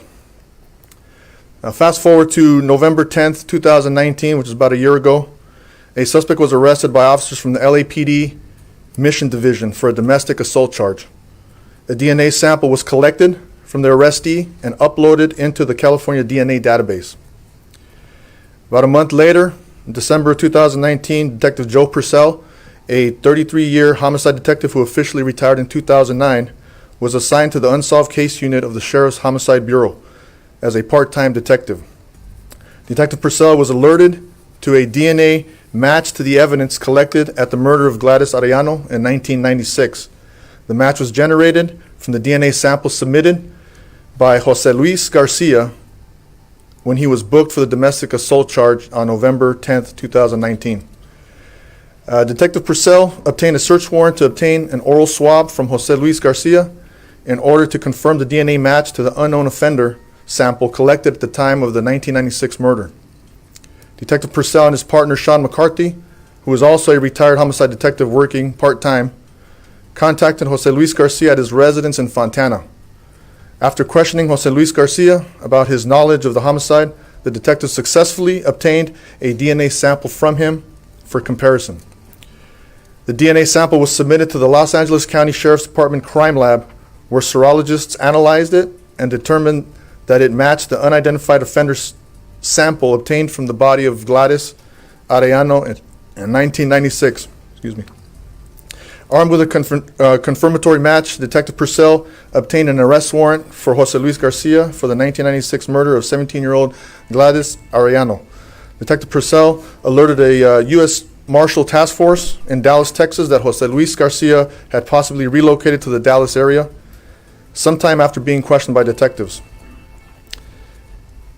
A few months ago, on September 29, 2020, Jose Luis Garcia was located and arrested in Dallas, Texas by members of the U.S. Marshal Task Force for the murder of Gladys Ariano.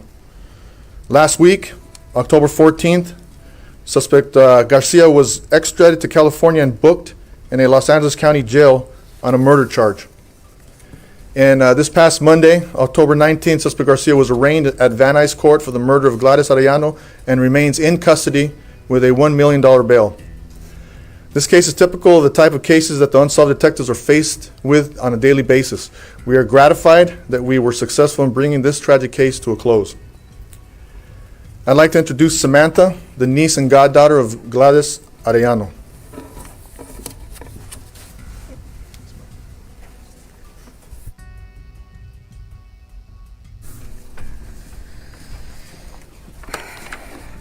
My name is Samantha Moreno. Gladys was my aunt and goddaughter. On behalf of the Ariano family, we would like to thank the Sheriff's Homicide Bureau for their diligent work on arresting Jose Luis Garcia. Thank you for not giving up on our Gladys, who was a loving daughter, sister, aunt, and godmother. Thank you, Detective Purcell, Detective Davis, and Lori for taking Gladys's case and not giving up. Gladys was only 17 when she was murdered. She had a beautiful soul. She was beautiful, intelligent, gorgeous, and had a radiant smile. She had such big dreams for her life. My grandparents would have been so proud of her. It was extremely painful for all of us to lose her and live through 24 and a half years of not knowing who killed her. We are pleased to know that Jose Luis Garcia has been taken off the streets after 24 and a half years. We want nothing more than for him to pay for his brutal crime. We recognize that this will not bring Gladys back, but we are relieved to know that there will be justice for Gladys Ariano, who would have celebrated her 42nd birthday on Saturday, October 24th. This is a victory that we acknowledge in her honor, and we look forward to more victories. We would like to thank all the media outlets that covered Gladys's tragic story in 1996 and are covering it now. Recognizing her life is important. Beautiful Latina souls from Boyle Heights should never be forgotten. Acts of violence against women should never be forgotten. Thank you to all the law enforcement agencies that collaborated on Gladys' case and made the arrest of Jose Luis Garcia possible. Lastly, to all the families that are out there who are living through unsolved cases like we were, there is hope, and we pray for you and your loved ones. We pray that the system will bring these criminals to justice. Those who take beautiful souls away from us need to own up to and pay for their crimes. Thank you.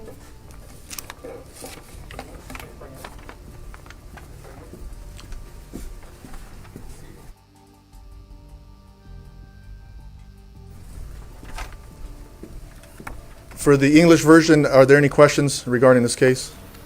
Could you just be kind enough to spell your name, please? First name Hugo, H-U-G-O. Last name Reynaga, R-E-Y-N-A-G-A. Could you tell us how many hours were spent, you were talking about how these are retired detectives, about how many hours on the cold case itself were spent? I can't give you an exact amount of hours because we don't track our cases that way, but I can tell you that Detective Purcell spent several weeks, months, several hours on this case alone, in addition to other cases that he is also working. So the hit that you got on the DNA, was that, when you said you had to actually confirm it again, is that typical where you go and do a second swab as well? The second swab it is typical. The second swab is just to confirm that the DNA has hit back on the unknown offender's sample that we have is correct. And the fact that he had been arrested because of a disappearance issue, is there any thought to that there might be other crimes he's responsible for after all these years?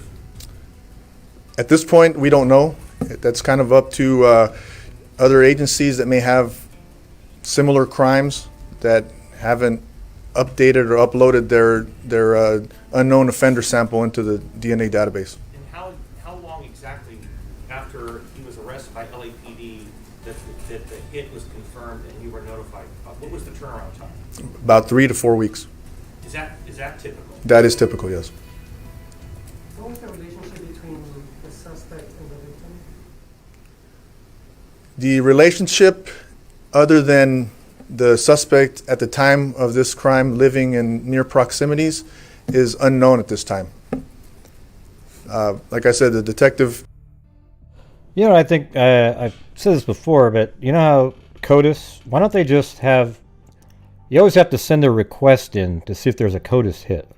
Why don't they just, one by one, anytime there's a new case or anything, I mean, just keep looping through where it's always looking for matches and hits against all known samples of DNA all the time. And we've got the computer power to do this around the entire country. Put them all together and have them look all around at the same time, comparing all known DNA samples with one another. There's no way that can't be done. Just do it.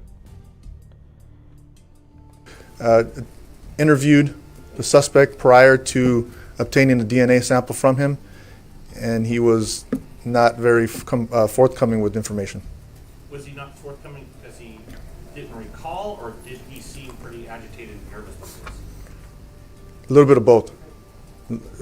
Didn't recall some things, or didn't admit to recalling some things, and then was agitated that the detective was there talking to him. As a matter of overview, how many cold cases are pending right now at Belton County Sheriff?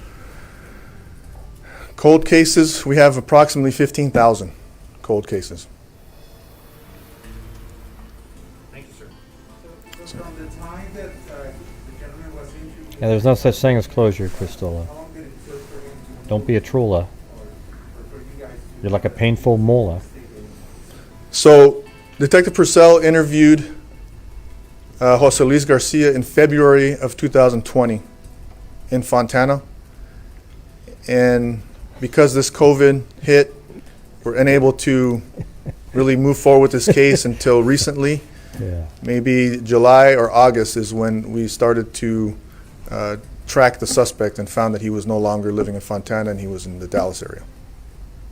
How were you able to track that? Department of Resources.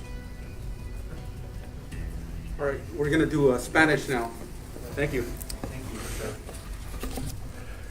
Okay. Okay, this is the Spanish version. He looks like he's nervous. El 30 de enero de 1990. I don't think he needed to be nervous. It sounds like he pronounces it perfectly. So, anyways, that's about it, really, everybody. I think did I cover all the cases that I listed? Gail Soles, Wanda Ann Herr, Gladys Ariano, and Rosemarie Haney. I still have a couple of calls out there. See what happens.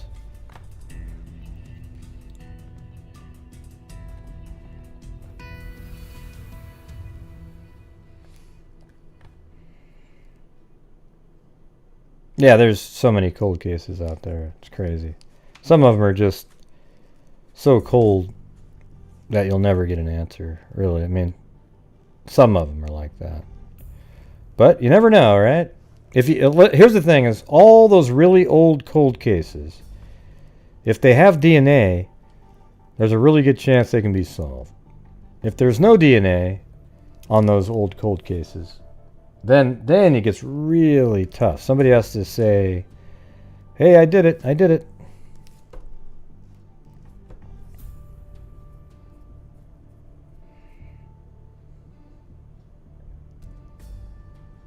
What was funny as hell? I don't get it. Oh, you mean the rap? Yeah. Man, you guys must be so far delayed. It's crazy. Some of you.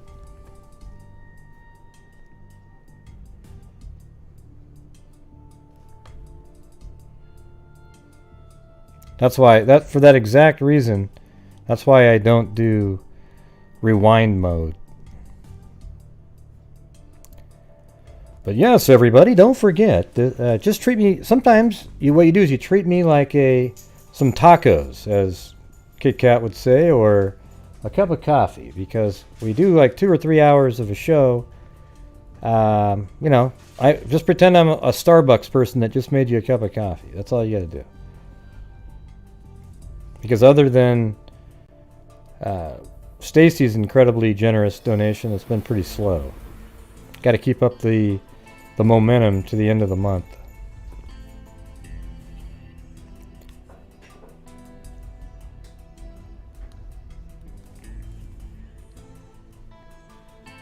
What night?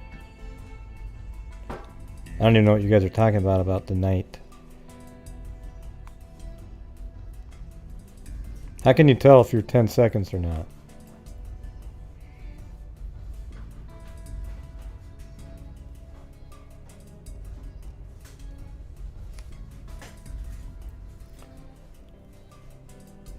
Ten-second delay. It's hard to even know. Oh, look at that. I'm gonna do it. So anytime Lee D gives me the negative thing, that means she's assuming that I'm already in there. Thanks, Claudia Neubauer. And Lee D. So mean. That's right, I'm in the So Mean jail right now. Not much of the show left, but hey, you know, what the hell. All right, now Carly got me back to even because, well, Lee D, that's really like Purple Heart. That's like $3.40. So $5 does kind of, well, it doesn't say it's bail though. It just says free heart.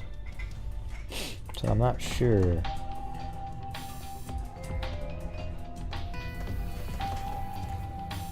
Let me think.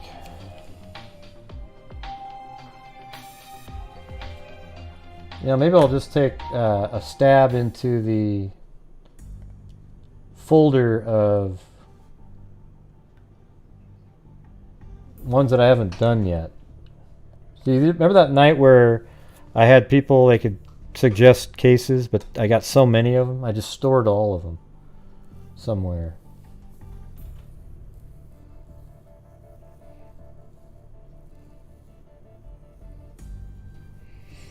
Thanks, Carly Therese. Okay, now I'm out. See, I'm out. I need to have a thing where I press a button and all of a sudden, like let's say I'm on this one right here, right? And then just bars shoot down in front of my face. Thanks, Susanna Macgilla Padre. She's the one that actually put in the bail word. So like, I would just press a button and go, boom, and it'd make the noise. I guess those aren't working.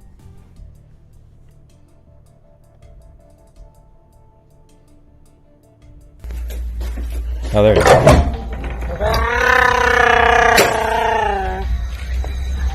Chewbacca? Chewbacca? I'll be Chewbacca if you want me to.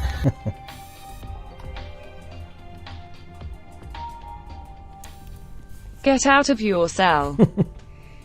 Thank you. I got out of my cell. Alright, I'm just going to pick one of these random ones really fast. And, oh man, Zach Barnes is one of them. Forget it. Just kidding. One of these days. One of these days. See, I even put yours in there, Zozo.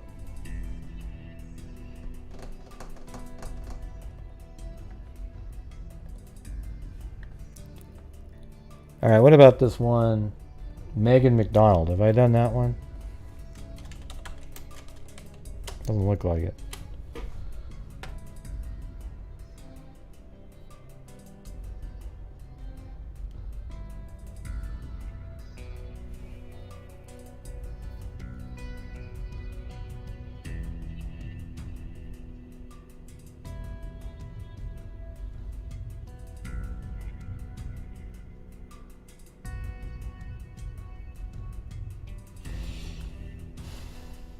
Okay, let me see.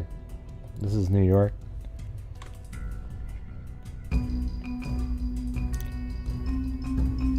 Hey, there we go. I got some noodles.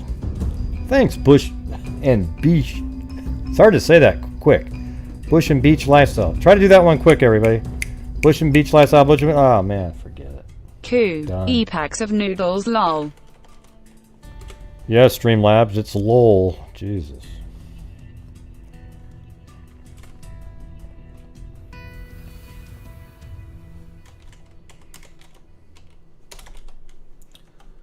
New York, 2003. How about... Let's see what happens.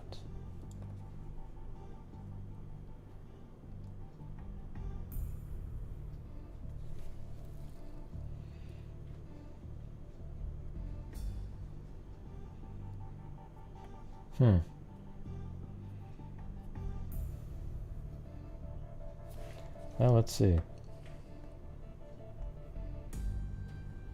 Where is this located? Middletown, New York.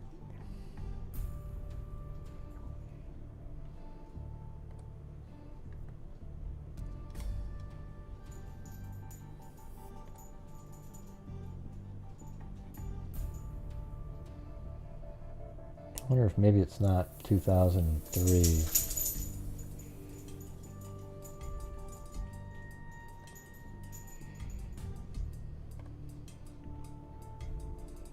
Apparently this one doesn't have very much information.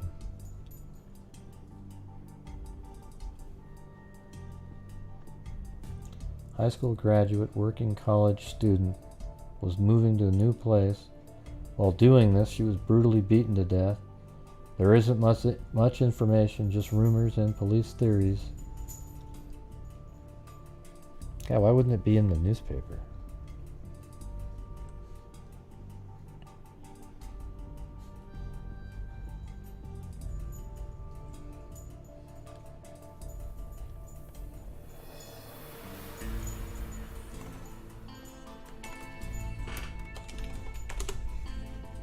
I'm just going to see if I can find it.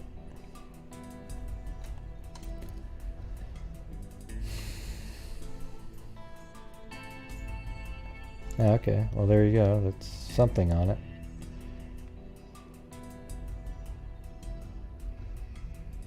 On Friday, it'll be 5,844 days. On March 15th, 2003, someone who lived nearby found McDonald fatally beaten in a muddy field off Bowser Road. So let's see.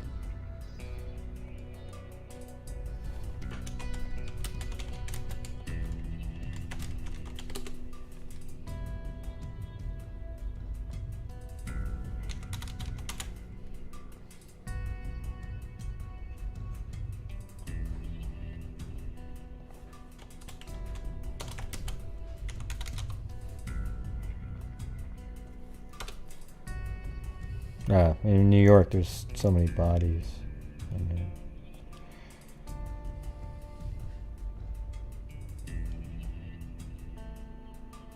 Wow, I just sort of stumbled on this one. Look at what is this one? Look at this. Body found without organs. A body found in an abandoned house with the heart and other vital organs cut out was identified Sunday as that of 60-year-old man. The medical examiner's office identified the man as Willie Kent. The address is unknown. Police have been trying to determine whether Kent's death was a homicide or whether someone mutilated the body after he died of natural causes or drug overdose. Wow, that almost sounds like one of those organ harvesting moments that I don't really buy into, but you know. Wait, what was his name? Willie Kent, Philadelphia.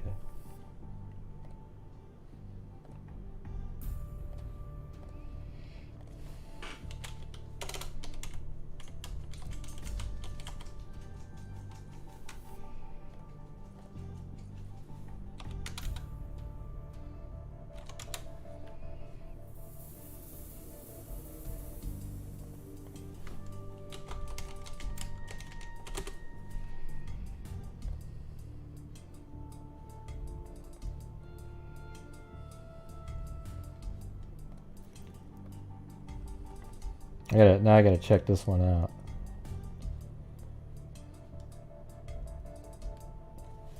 His body was found in North Philadelphia with its vital organs removed. Was a jovial homeless man who would always greet friends with a "How you doing?" Police identified the man as Willie Kent, who last lived on the 1500 block of North 7th Street. Kent, known in the neighborhood as Pete, for some unknown reason, was a former meat packer who last worked odd jobs at David's Market, a corner store at 7th and Jefferson Streets. There, Kent would have turned 61 in May, cut boxes, swept stocked shelves for several years. Neighbors, let's see, his last known resident is now a vacant lot. Kent, though, was an alcoholic, neighbors said, and that they said was why he was frequently on the streets. He last lived in the area with relatives, they said, but left. He had started drinking again, they said. I can't imagine it was him, said Francis Cruz, whose son David owns the corner store.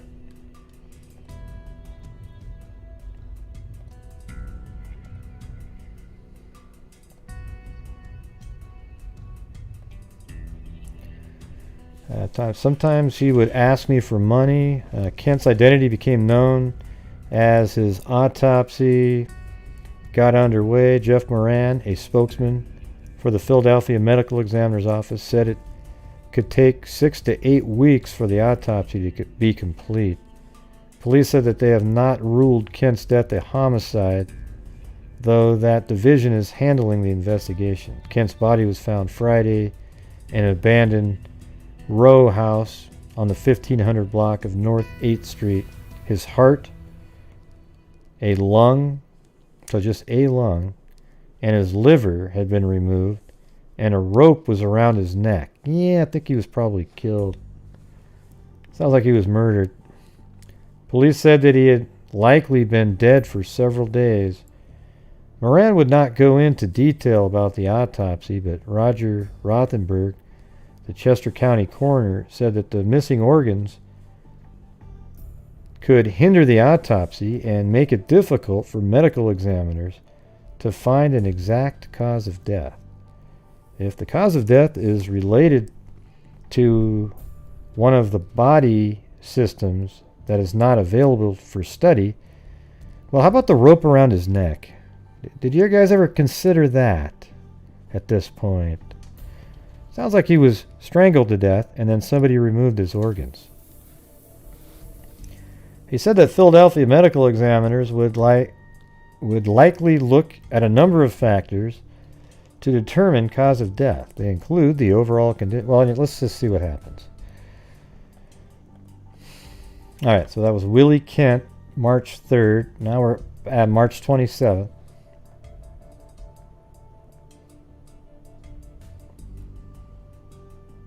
Why did the story have to mention the fact? Oh, look at here's one. Look, I wonder. I'm not even gonna. I'm just gonna read this, and I bet you a Karen, not our Karens, but a Karen wrote this one. I am a middle-aged white woman who is distressed by the facts put forth in the Willie Kent murder story. Why did the story have to mention the fact that the man had alcohol and substance problems? The poor man died a horrible death. He is someone's father, grandfather, and friend. Let that man, Willie Kent... What are you talking about, you idiot? That's part of the story, you know? It helps explain maybe what's going on out there. God, see, people just look, you know, when people type shit like that in, they're just looking for something. Really. Yeah, it sure can be, but they're wondering if he died of drugs and then somebody removed his organs after he died.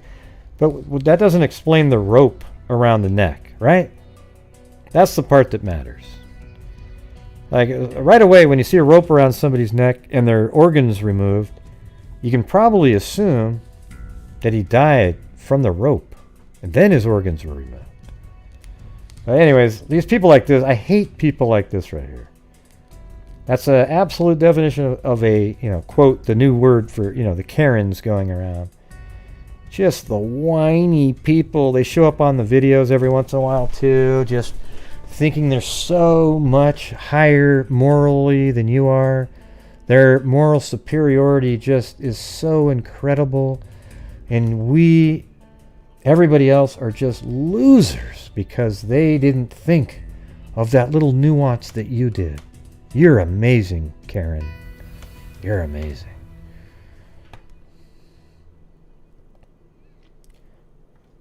So it's March 27th. Maybe there's one in between. What's this one say? Wow, they got a whole damn story on him this time. I mean, that's incredible in itself to have this much story. I think it's just that all of his organs were removed that made it a bigger... This is in Pennsylvania, Philadelphia. His corpse was clothed, but his chest cavity had been opened and several organs and ribs removed. Well, he had to remove the ribs to get the heart out.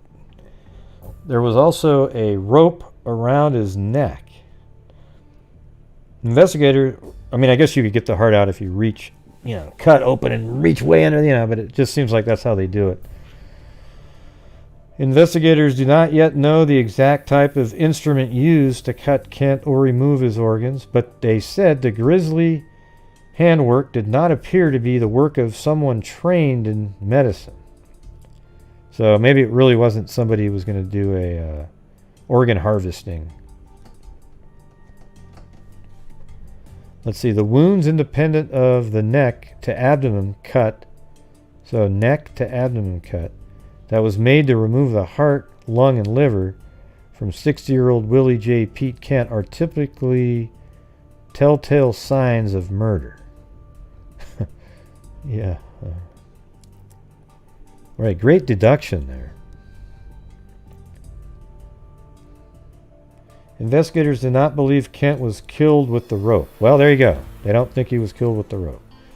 But they believe it may have been used to drag Kent's eviscerated corpse to the location where it was discovered, perhaps to avoid blood on whoever carted him off. If Kent's death is ruled a homicide, investigators said it would also increase the likelihood that whoever killed him was also responsible for the amateurish extraction of his organs. All right, let's see what else we got here. So that was on the... So how about on the 11th?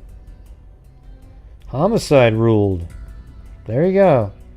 Wow, what a shock, everybody.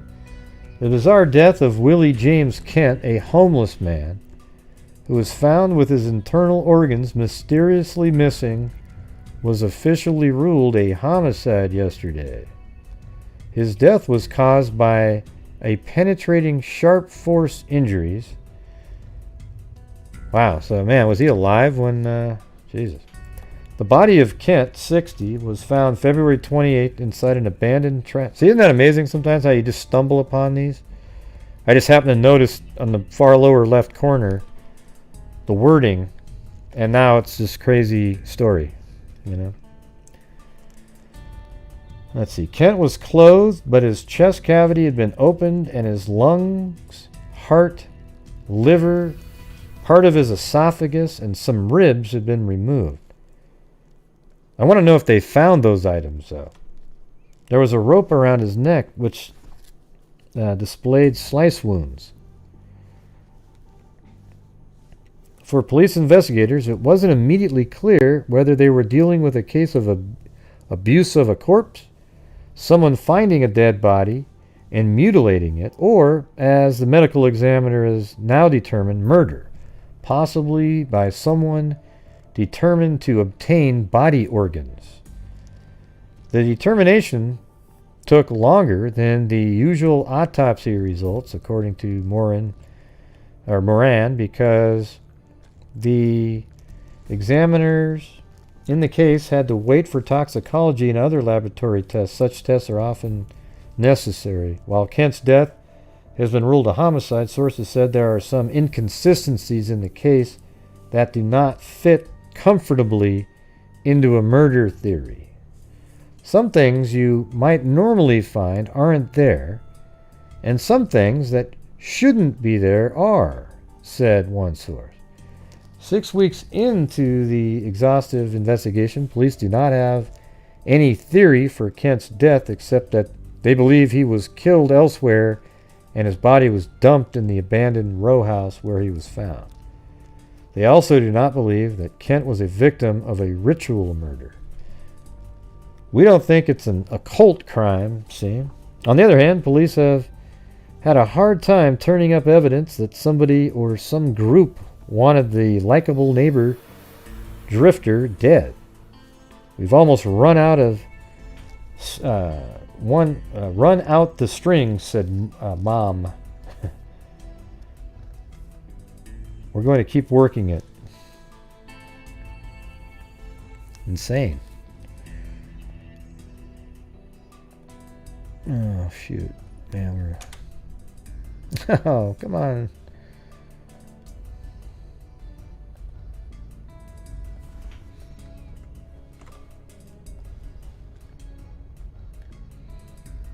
I want to see if they made any progress on that one. Shit.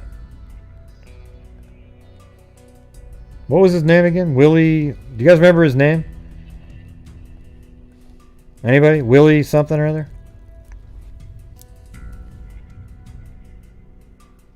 Yeah, Willie Kent. Okay.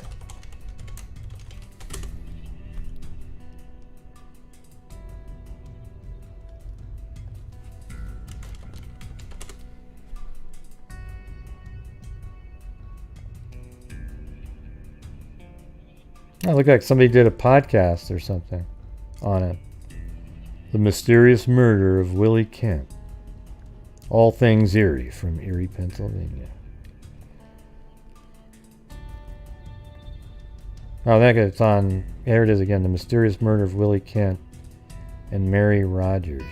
Huh. Maybe she had something similar happen to her.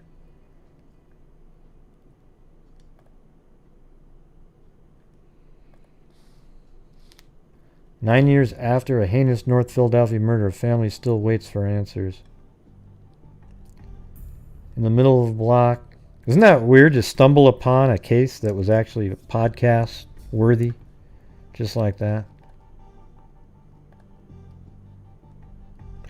Yes, watch this. I can. Watch this. Listen to this, you idiot. Watch this one. Down the hill. Hey, guy. Hey, guys. Down the hill. Hey, guys. Down the hill. Okay, now make a video with that one. Okay, idiot? All right, cool.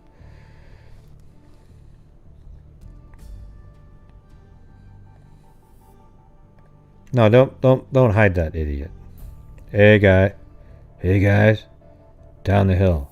There you go. Boom. Is that pretty good? I've only heard it 1,000 times, you stupid ass. Let's see.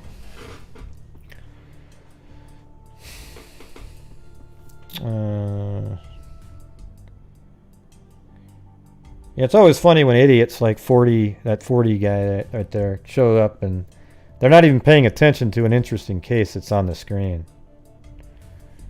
Yeah. Oh, they're just so myopic about one case. It's the only case in their life that they've ever even thought about.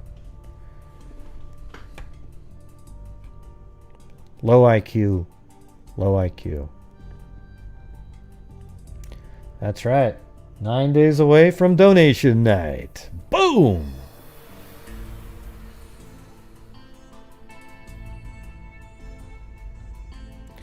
Well, then, I'm not sure why you want me to say those words, you idiot. Okay?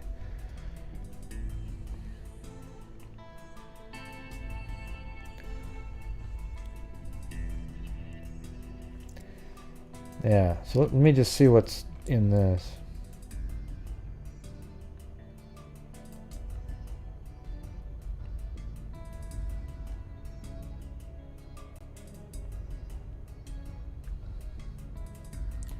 Held against his will, had his organs removed and then dumped near where he was essentially kidnapped. Still clings to the possibility that perhaps her father was victimized in a scandal that saw funeral parlor employees plead guilty in 2007 to illegally selling body parts and harvesting tissue. However, she decried a lack of response. Yeah. Yeah.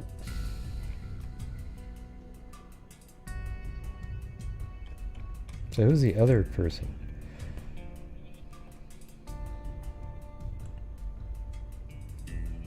Anyways, I thought it was kind of weird to just sort of stumble upon that.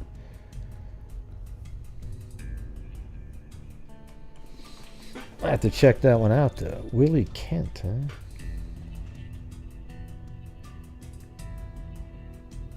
That's a different one.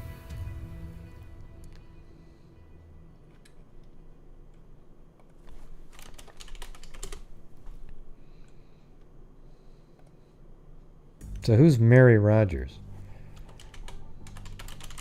There's probably a ton of these.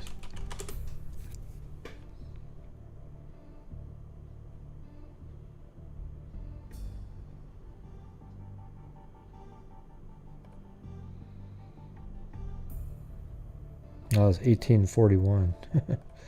So no, that's not it. I wonder if she's got something similar. Anyways, it sounds like they haven't solved that one, and pretty crazy. Pretty crazy.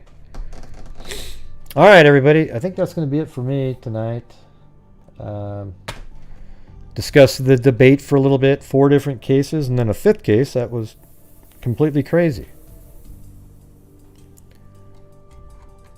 Yeah, I like just getting subscribers the way I get them. You know, I like having, they're more like family members. The freak family, right? See, people come here, they don't like it, they cry and they whine and they bitch and they moan. Those are the ones that don't last. But then there's the people that come here and, you know, every once in a while, they get teased or, you know, mocked or whatever the hell it is. And it's okay because they come back the next day.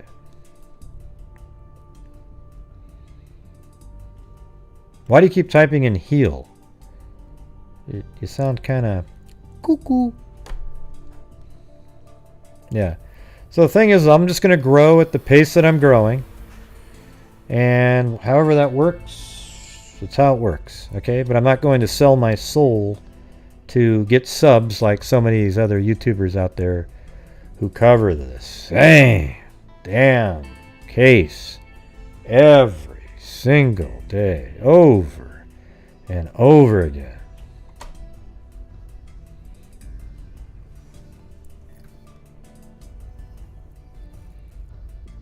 You don't even know what my story is. I'm not sure what you're talking about, man. What are you even talking about?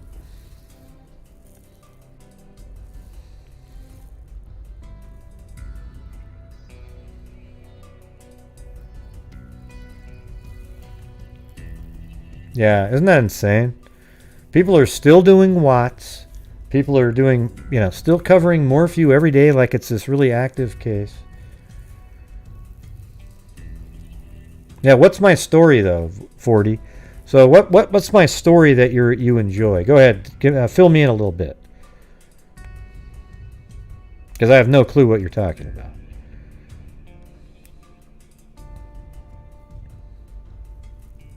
You get about 10 seconds to answer that question, and then I'll be hiding you from the channel. 10, 9, 8, 7, 6, 5, 4, 3. Nope, you didn't answer. You wasted your time. Okay, you said no, wait. Now, the next sentence, better answer it or you're out of here. Okay? Do not type another goofy comment in. Nothing. Type in exactly what you meant by that, what your comment, and you'll... Okay, you're gone. There you go. I gave you a chance. What a clown.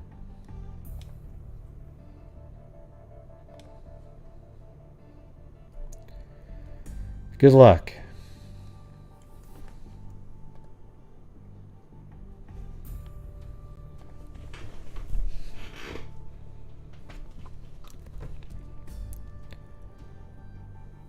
I might let you back in at some other point.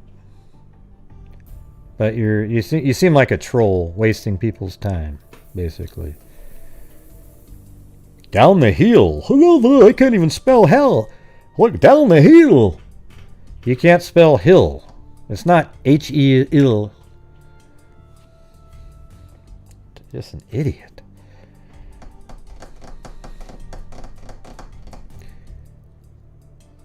Yeah. I get a lot of those. They'll be back as a different name. No, you got that wrong. It's he'll be back. Like that.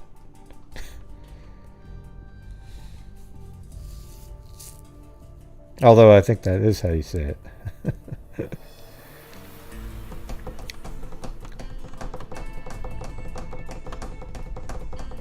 And that would have been funny because it would have matched exactly what he said.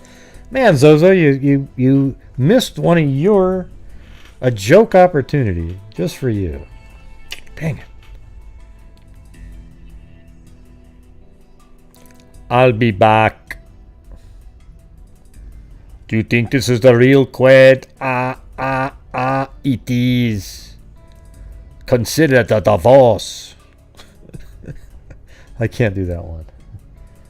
Consider it, yeah.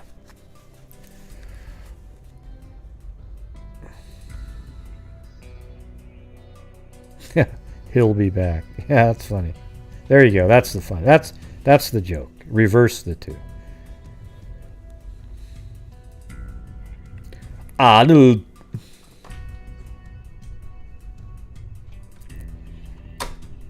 Yep, can't win them all. Yes, but one more time for your recording purposes. Let me try it. Hey guys, down the hill. Boom. I think that's a pretty good imitation, right? So go ahead and put that in your video. Oh yeah, it's the gray guy. He's idiot.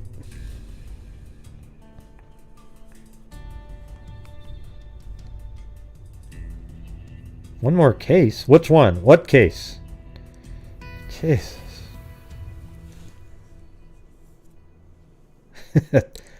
He's a tosser. He's a tosser. G'day, mate. You got a 9,000. That's me all you score, mate. Yee-hoo.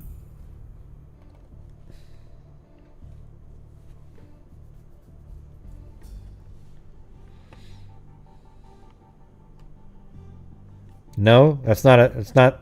What is it? The case?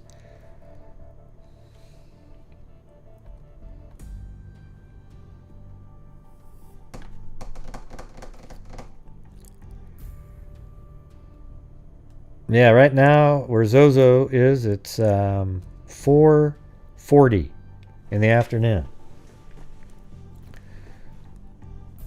Yep, 4:40. Just about ready to get done with work, I guess.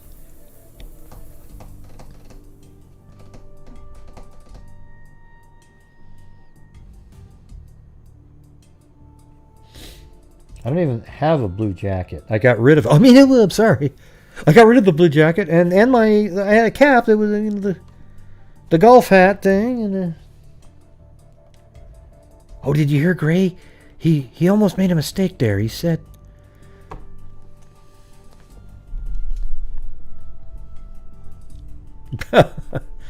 Thanks, Kubi. Jesus, couldn't you just give me a chuckle? Jesus.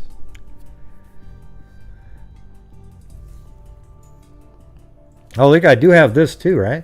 Compare my face to the image on the bridge. Seriously, though. I've got the goatee, 5'10 and a half, 5'11-ish. You know. I think the bridge guy, though, is like 5'8", in my opinion.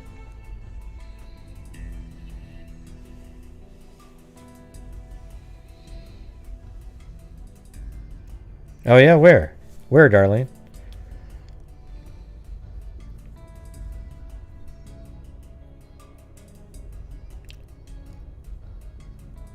Can you do about? What does that mean? Can you do about? Yeah. Well, tell you what, write a regular sentence, and I might answer.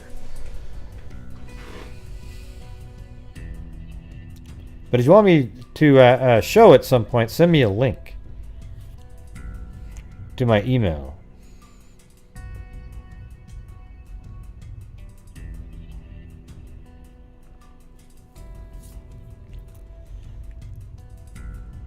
All right, I'm just going to pick one out of here.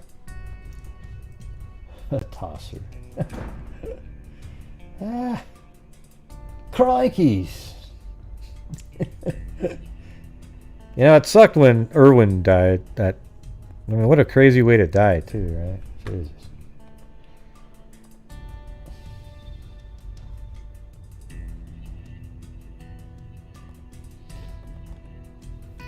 Got a stingray.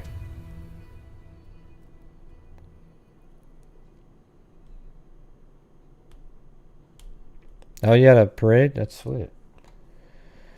I was a fan of the Richmond Tigers with Kevin Bartlett. He was great.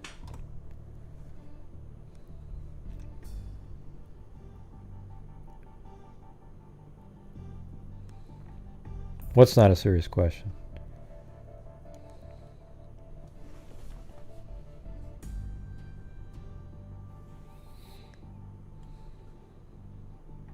No, you don't. You don't know the guy who said that.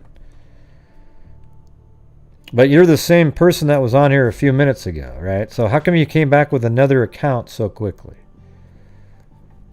See, you're just the same trolls that have been trolling all the time. I actually think I know who this is. This is, what's that one name that I always say it's common? It's all over the place in this one. They're always on Facebook. Just total idiots. Yeah. Not that Facebook is bad. I'm just talking about this one person. Who the hell is this? Oh, Godsey. So this guy right here, I bet you anything that's Jordan Godsey right there with a bunch of different accounts. Yeah, it's Godsey, not Godby. Godsey. I bet money that's who that is. No doubt about it.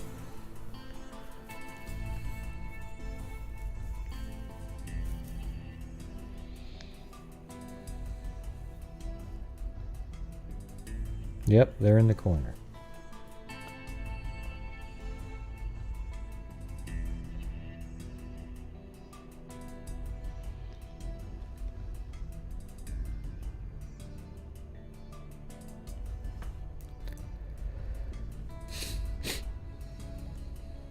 Let's try to do something like some really old. I'm just going to do this. Let's see. 1910. 1927.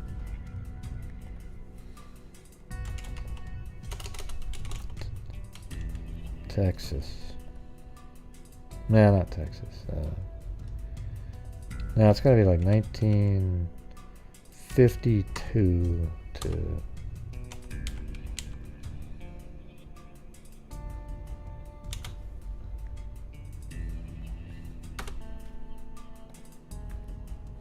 Oh, it's shut down. Oh, there, maybe. Well.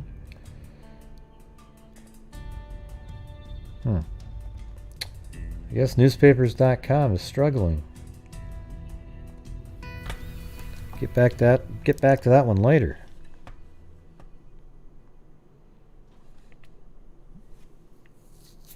Yeah, we went on the Murray River boat trip when we were there. It was really cool. They just let you drive a boat, river boat by yourself down this big ass river that's completely looks like crap, the river, because carp were introduced there.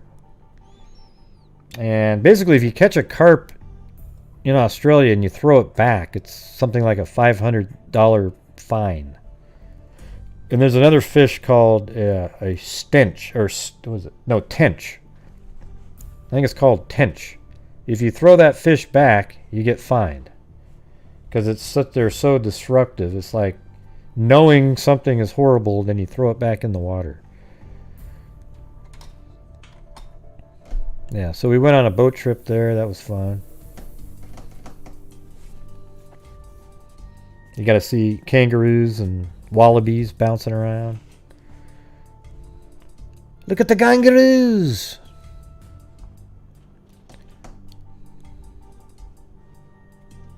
Yeah, carp are just... They were such a horrible thing to introduce anywhere. They're not productive in any way at all. You don't want to eat them. You would only eat one if you were dying, and that was the only thing you had left to eat.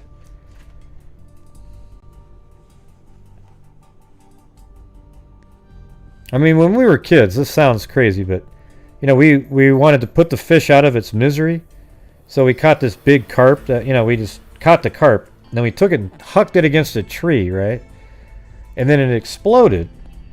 The fish went, and we thought, okay, we got it. You know, then I think we go back the next day, and the head's still like breathing. It's like, what's going on here? I mean, it's a freaking, I mean, these things are, carp are crazy. They can live without a body, for God's sakes. They're like ahead of time, I think. No, it's crazy. Carp there's something weird about them. And now they have these carp that are flying fish. It's pretty funny. You can watch the videos on YouTube. There's these flying carp, and these people wear these body armor suits, and they have bats with spikes on them. And it's a competition because those are totally invasive. And they go around, and there's like, they get points if you spike one with it, and if you catch it over here, you know. Yeah, pretty gross, right there, Jennifer? Yeah, because we weren't allowed to put the fish back in the water, right? So you got to figure out, how do you kill it? So we thought, you know, just huck it, squish it somehow, or whatever, however you do it. But apparently carp don't die. They just they just live.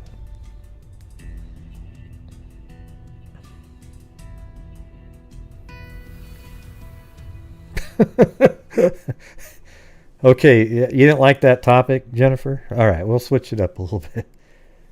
Yeah, they're just exactly. They won't go away. They just look like a zombie.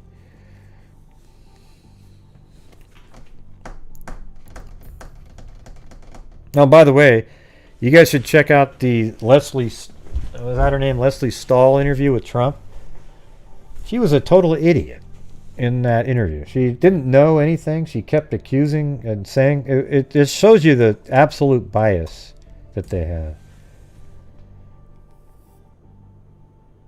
Oh yeah, people do fish for them, but they're not something you're proud to catch. Right? Like when you catch a carp, you should. It's weird to watch videos. Oh wow, this is a great carp. What are you talking about? Carp are, you know, basically, I wouldn't mind catching a 10-pound goldfish, which is, a goldfish is a carp.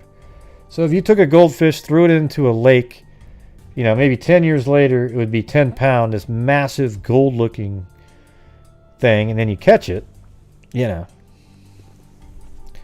Yeah, catfish are cool, though. You know, like, they taste good. Catfish are predators where carp just suck up any kind of trash off the bottom. Yeah, a little bit.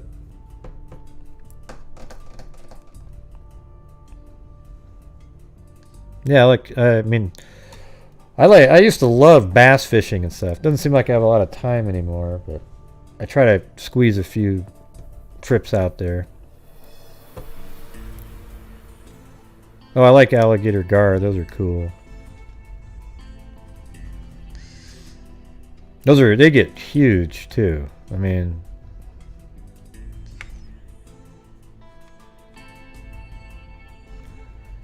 have you guys ever seen? Most of you probably haven't seen one. Look at these.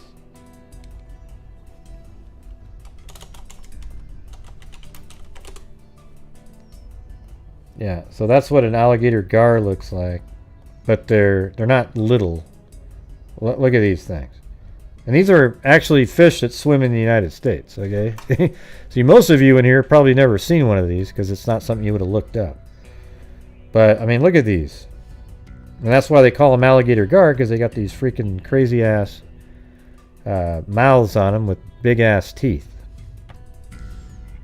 Yeah. And there's a good shot right there. Look how freaking huge these things are.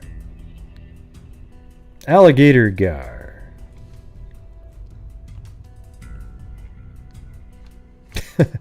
Well, now you see one. But now that you know, like, for example, let me just ask you something. After you saw this fish, would you ever just go swimming across that lake, that water right there to cool off? Because I sure as hell wouldn't. Oh, look at that one. Jeez. That's a false picture, though.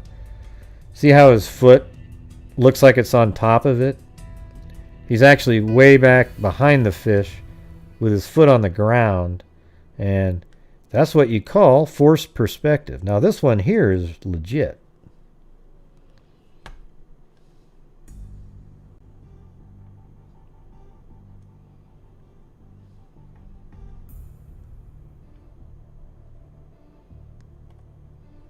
Yeah, look at those things. Jeez.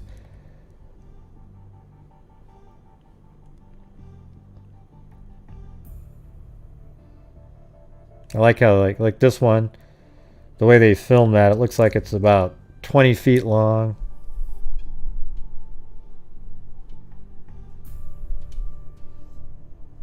Well, I can just tell by the way they filmed it like that. Like, see this one? She's in the background. Then you got the fish here, and it makes, they do this a lot, even on those shows. They kind of hold the fish up towards the camera with a wide angle lens.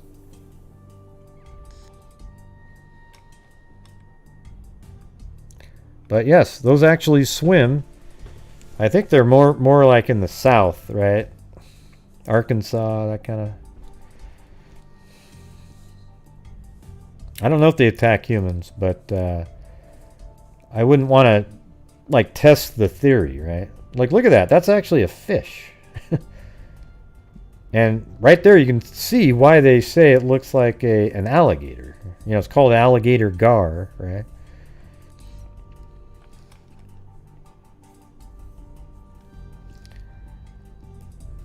They could, though. I bet they could attack a person if they wanted to.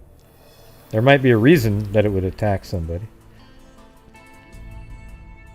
It's hard to be able to just say, no, they don't, you know. Let me see. Have alligator gar ever attacked a human? So maybe you're right. Let's see. Although they may look... Okay, hold on.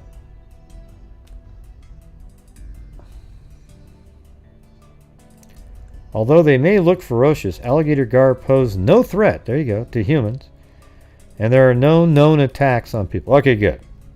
I still wouldn't swim across there just knowing that that thing was below me. You can forget it.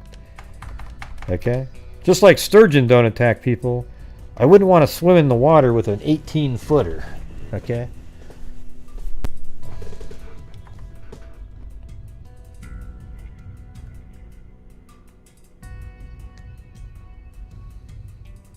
You know, one of the things that was scary is somebody in Oregon, gosh, I don't know, seems like it was 20-something years ago at least, somebody was fishing and they caught 2 piranha, right? But our water isn't really... What's scary about it to me is that the fish felt good enough to eat.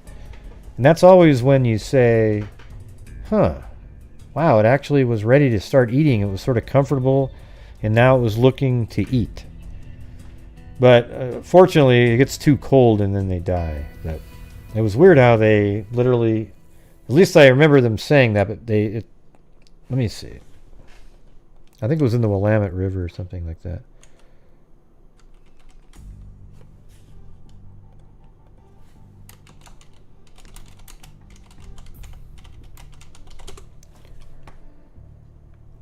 Just want to see if that's right.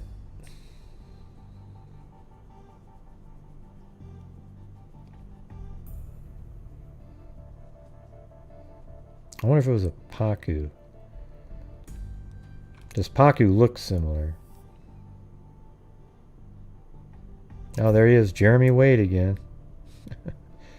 He's crazy. You guys ever watch him? The Deadliest, or not Deadliest Catch, his that fishing show that he would do. Yeah, I like bluegill, crappie. Hey, but I caught a 2 of them in the Lake Oswego, 2 17-inch crappie. And all the rest of them are like 8 inches or so, but then twice I caught 2 17-inchers. And then I think it was like an 11-inch bluegill. That's pretty big. Yeah, river monsters. There you go.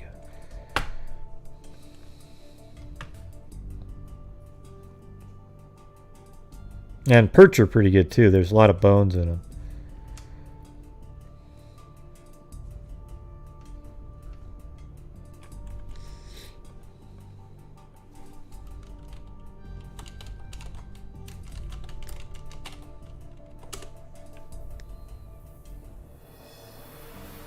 Oh, well there you go.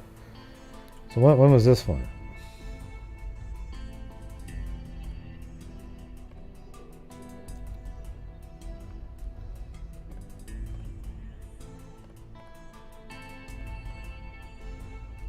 Ah, shit. How do I get out of here?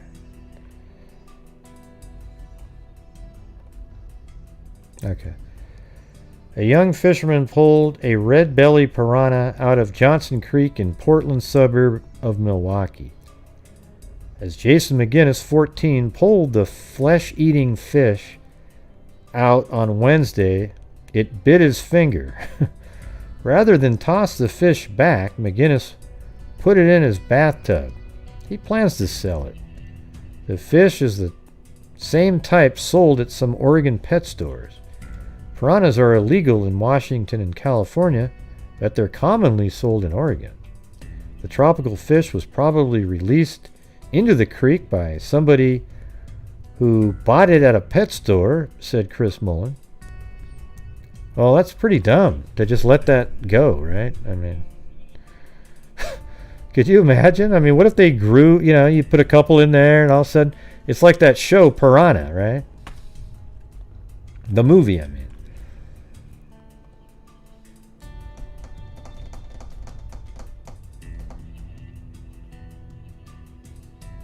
And there's a fish called a Pacu that look really similar.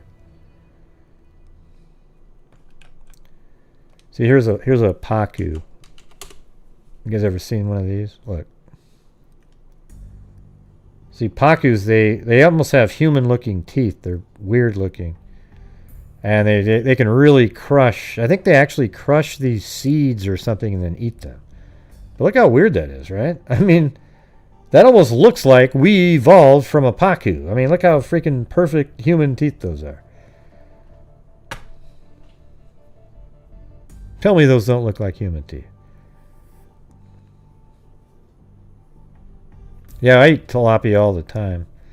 I get the little bags of it with... and then piranha have the sharp ones like that. But they're definitely related. Pacus get huge, though. They're much bigger. I bet they'd be fun to catch fishing. Like, look at that. That looks like that would fight really hard.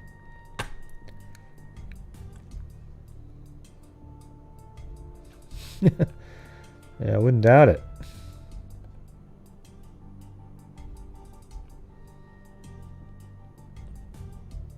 Yeah, Jeremy Wade said it looked like they could crush your finger off if you stuck that in the mouth. I can see why. Yeah, those are gross, those lamprey eels. Yeah.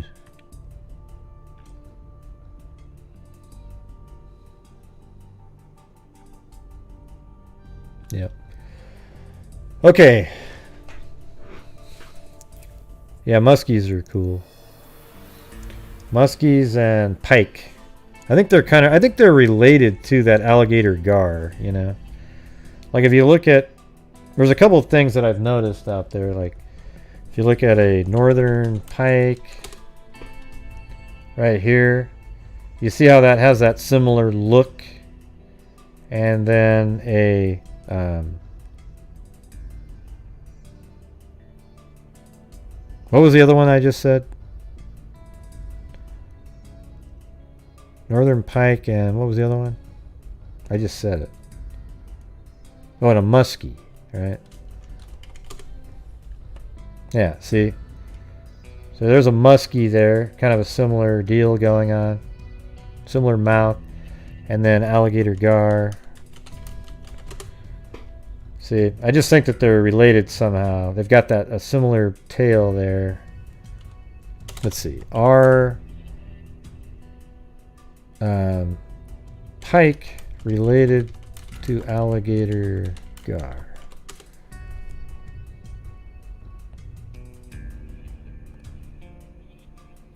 Gars are sometimes referred to as gar pike, but are not closely related to pike, which are the fish family Esocidae or something. Gar flesh is edible, and the hard skin and scales of gars are used by humans, but gar eggs are highly toxic. Ew, jeez. You wouldn't want to have any sushi with that, huh?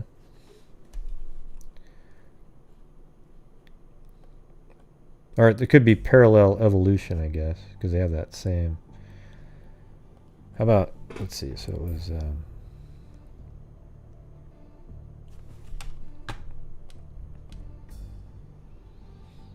yeah. Well, I guess the tail looks totally different, so... Those things are really aggressive fish. I could see them attacking, biting a person or something if they wanted to.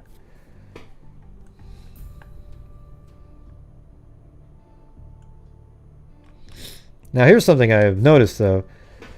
You know when have you ever been fishing and have you ever seen a sculpin? They're the little tiny black fish that crawls around on the bottom, and they can even like look around. They're pretty crazy. Right here. See, that's a sculpin right there. Right there too, that one. Everybody's probably seen one of these. Well, you wouldn't see these on the beach because they don't live on the beach. But these are sculpins. They're freshwater right here. But the thing is they look so similar. So just remember that look right there. And if you type in, is it a cod? I don't know. Hold on.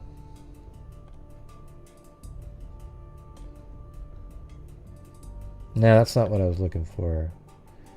It's, what are some regular fish that you catch in the ocean? They look so similar, obviously. You know, like how a lobster and a crawdad are obviously related? Like one just happens to live in the ocean, the other one lives in the freshwater.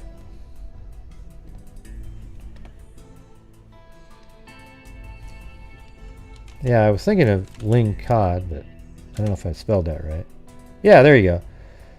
This is what I was looking for. See that right there? That looks like that's 100% related to a sculpin. Look at this. Let me get that image out again.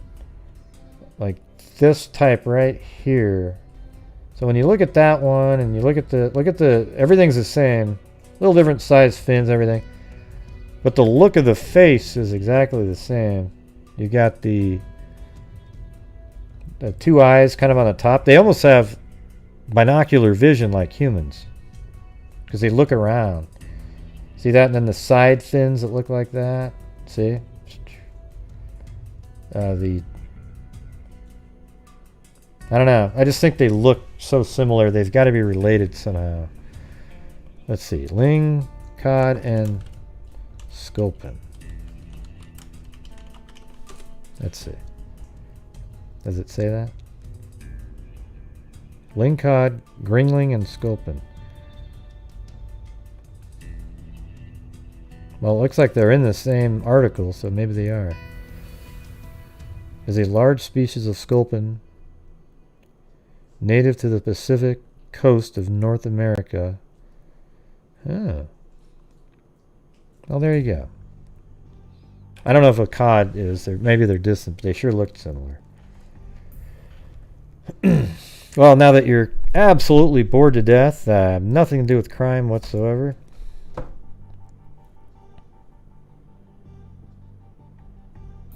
I'm actually going to get going now, though. I'm kind of tired. So thank you to... You guys can chat for a while if you want. I know you're not all bored. I know some of this stuff's actually interesting to be talking about something else. I'm just saying that as an excuse because now I'm sleepy. All right. Thank you, Julie W. Cairo early on. Jennifer Scarpa became a channel member. Janet Lewis. Cleaning out the cobwebs. And then Lee D. KNS.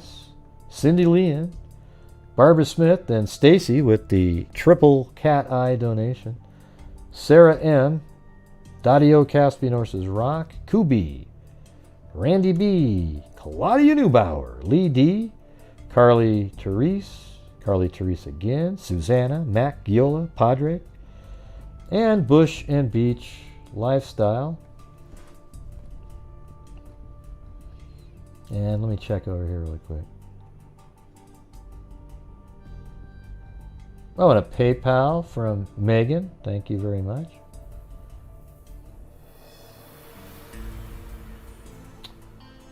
And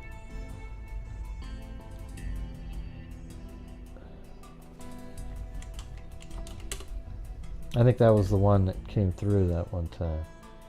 Oh wait, she probably I'm not, I think that might have been Bush and Beach Lifestyle. But, you know, thank you. Because hers came in a different way, I think. Anyways, thank you. Sorry, I didn't mean to say your name. But.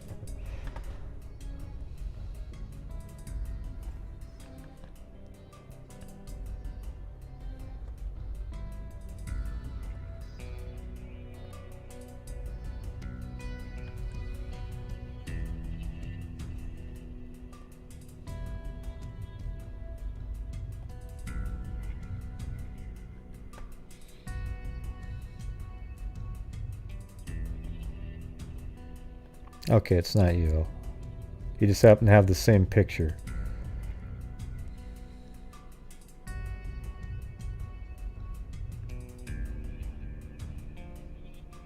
Yes.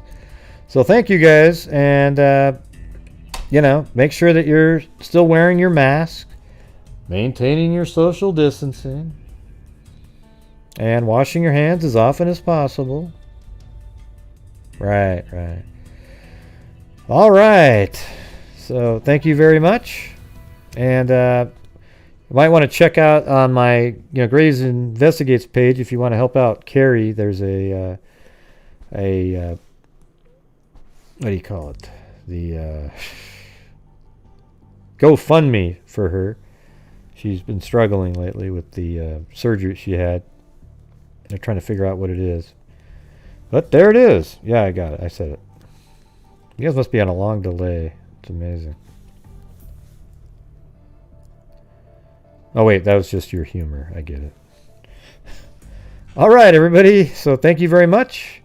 And we'll see you guys back here tomorrow. On Sunday or Monday, I'm not sure what's going on. I got to go up to Seattle early in the morning on Monday.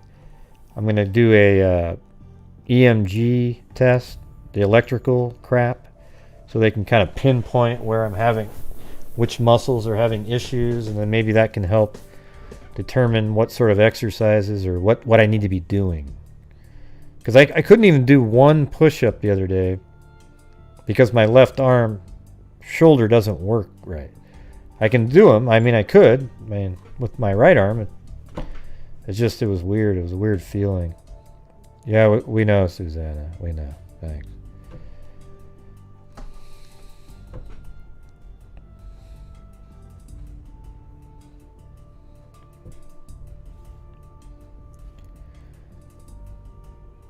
Huh? No, I said EMG, not EKG or ECG or anything.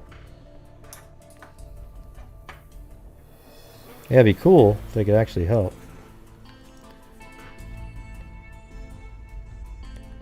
I can't do... No, but I know I can't because there's my arm is messed up.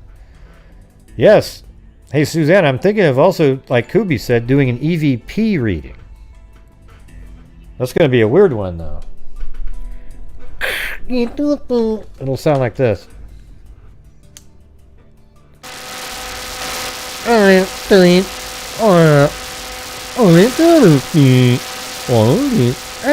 Oh yeah, it said I'd like to have a jelly donut with some ketchup on the top. Wow, that's gross. You'd want a jelly donut with ketchup on the top? That's sick. That is some sick crap. Alright, I'm going to get off of here. You guys go ahead and hang out and chat for a little bit. I figured that would be interesting. Alright, everybody. Thank you very much. And that's it. I'll play some of that music for you guys. We've been missing out. Alright, so until next time, everybody. As I always say, be safe out there. Yeah, I've been doing this true crime thing for quite a while now. And during this whole time, I have not seen one person that is a crime dissector, plug rejector. I'm a certified human lie detector. Gonna get you on a structure, and I'm gonna play me like an old projector. Crime sector, use my nectar. Professor Green is gonna do another lecture. Crime collector. Oh, you're kind of singing. And I'm always gonna be a pup protector, fool deflector, interceptor. And I mean a little specter with a vector on his pector. With all respect, y'all, just remember I've a temper fucking check ya. I have no agenda, I'm a pretender, and I'll serve it to you straight without the blender. And in the end, I'm gonna send ya on a mission to reveal the true offender. Yeah, so I'll just get right back to work. Alright, everybody? Talk to you later. Wow, wow, wow, that was the greatest show in the history of mankind. In the history of mankind. Isn't that a little bit of an overstatement there? Well, maybe a little bit. But it was so cool. Well, you know, the part about the fish I could do without, but man, the rest of it, well, I could also do without the part with... Whoa! So it doesn't sound like you even liked it. Well, you know, it was pretty cool and everything.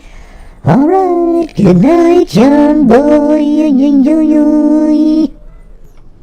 What in the hell was that? Were you trying to sing my name? You're crazy. Okay, good night, Mary Lou. Good night, John boy.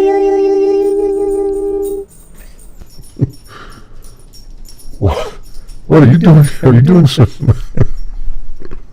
Are you doing acid? No, but you're mean.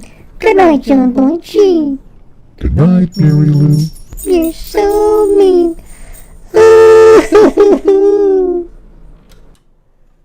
Wow, those suckers. They almost got out of there. They almost got out of there.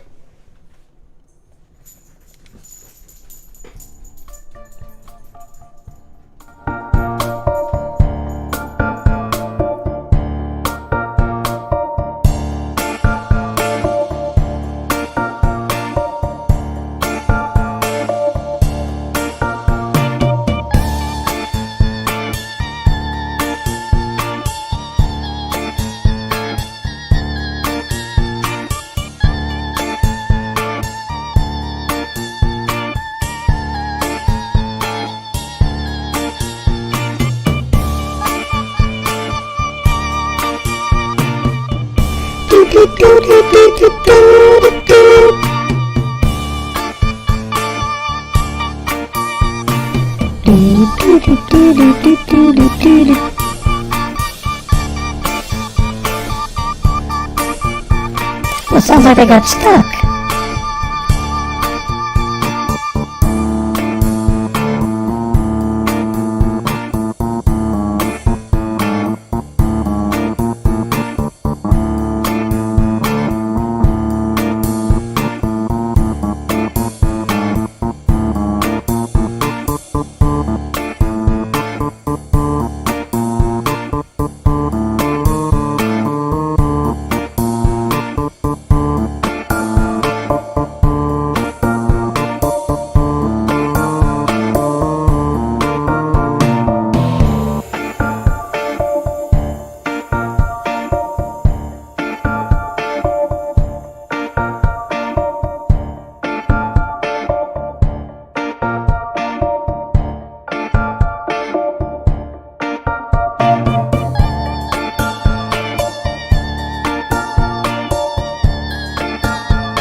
I kind of missed this song for a minute.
Claudia!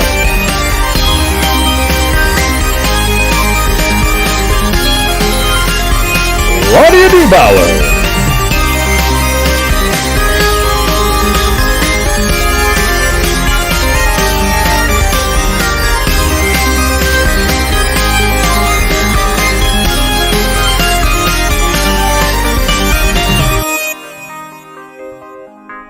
See, that's Mount St. Helens, where this whole thing used to be a spike. It used to go up like this.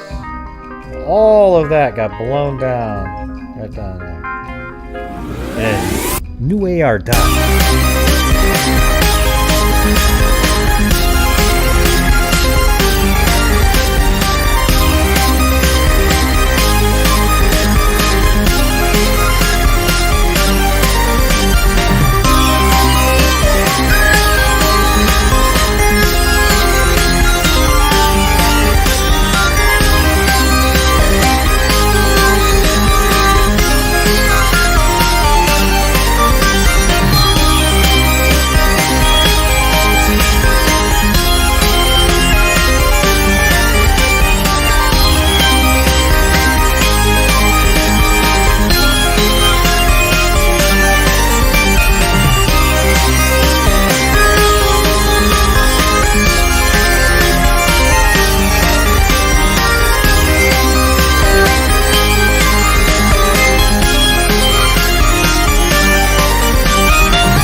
Good night, freaks.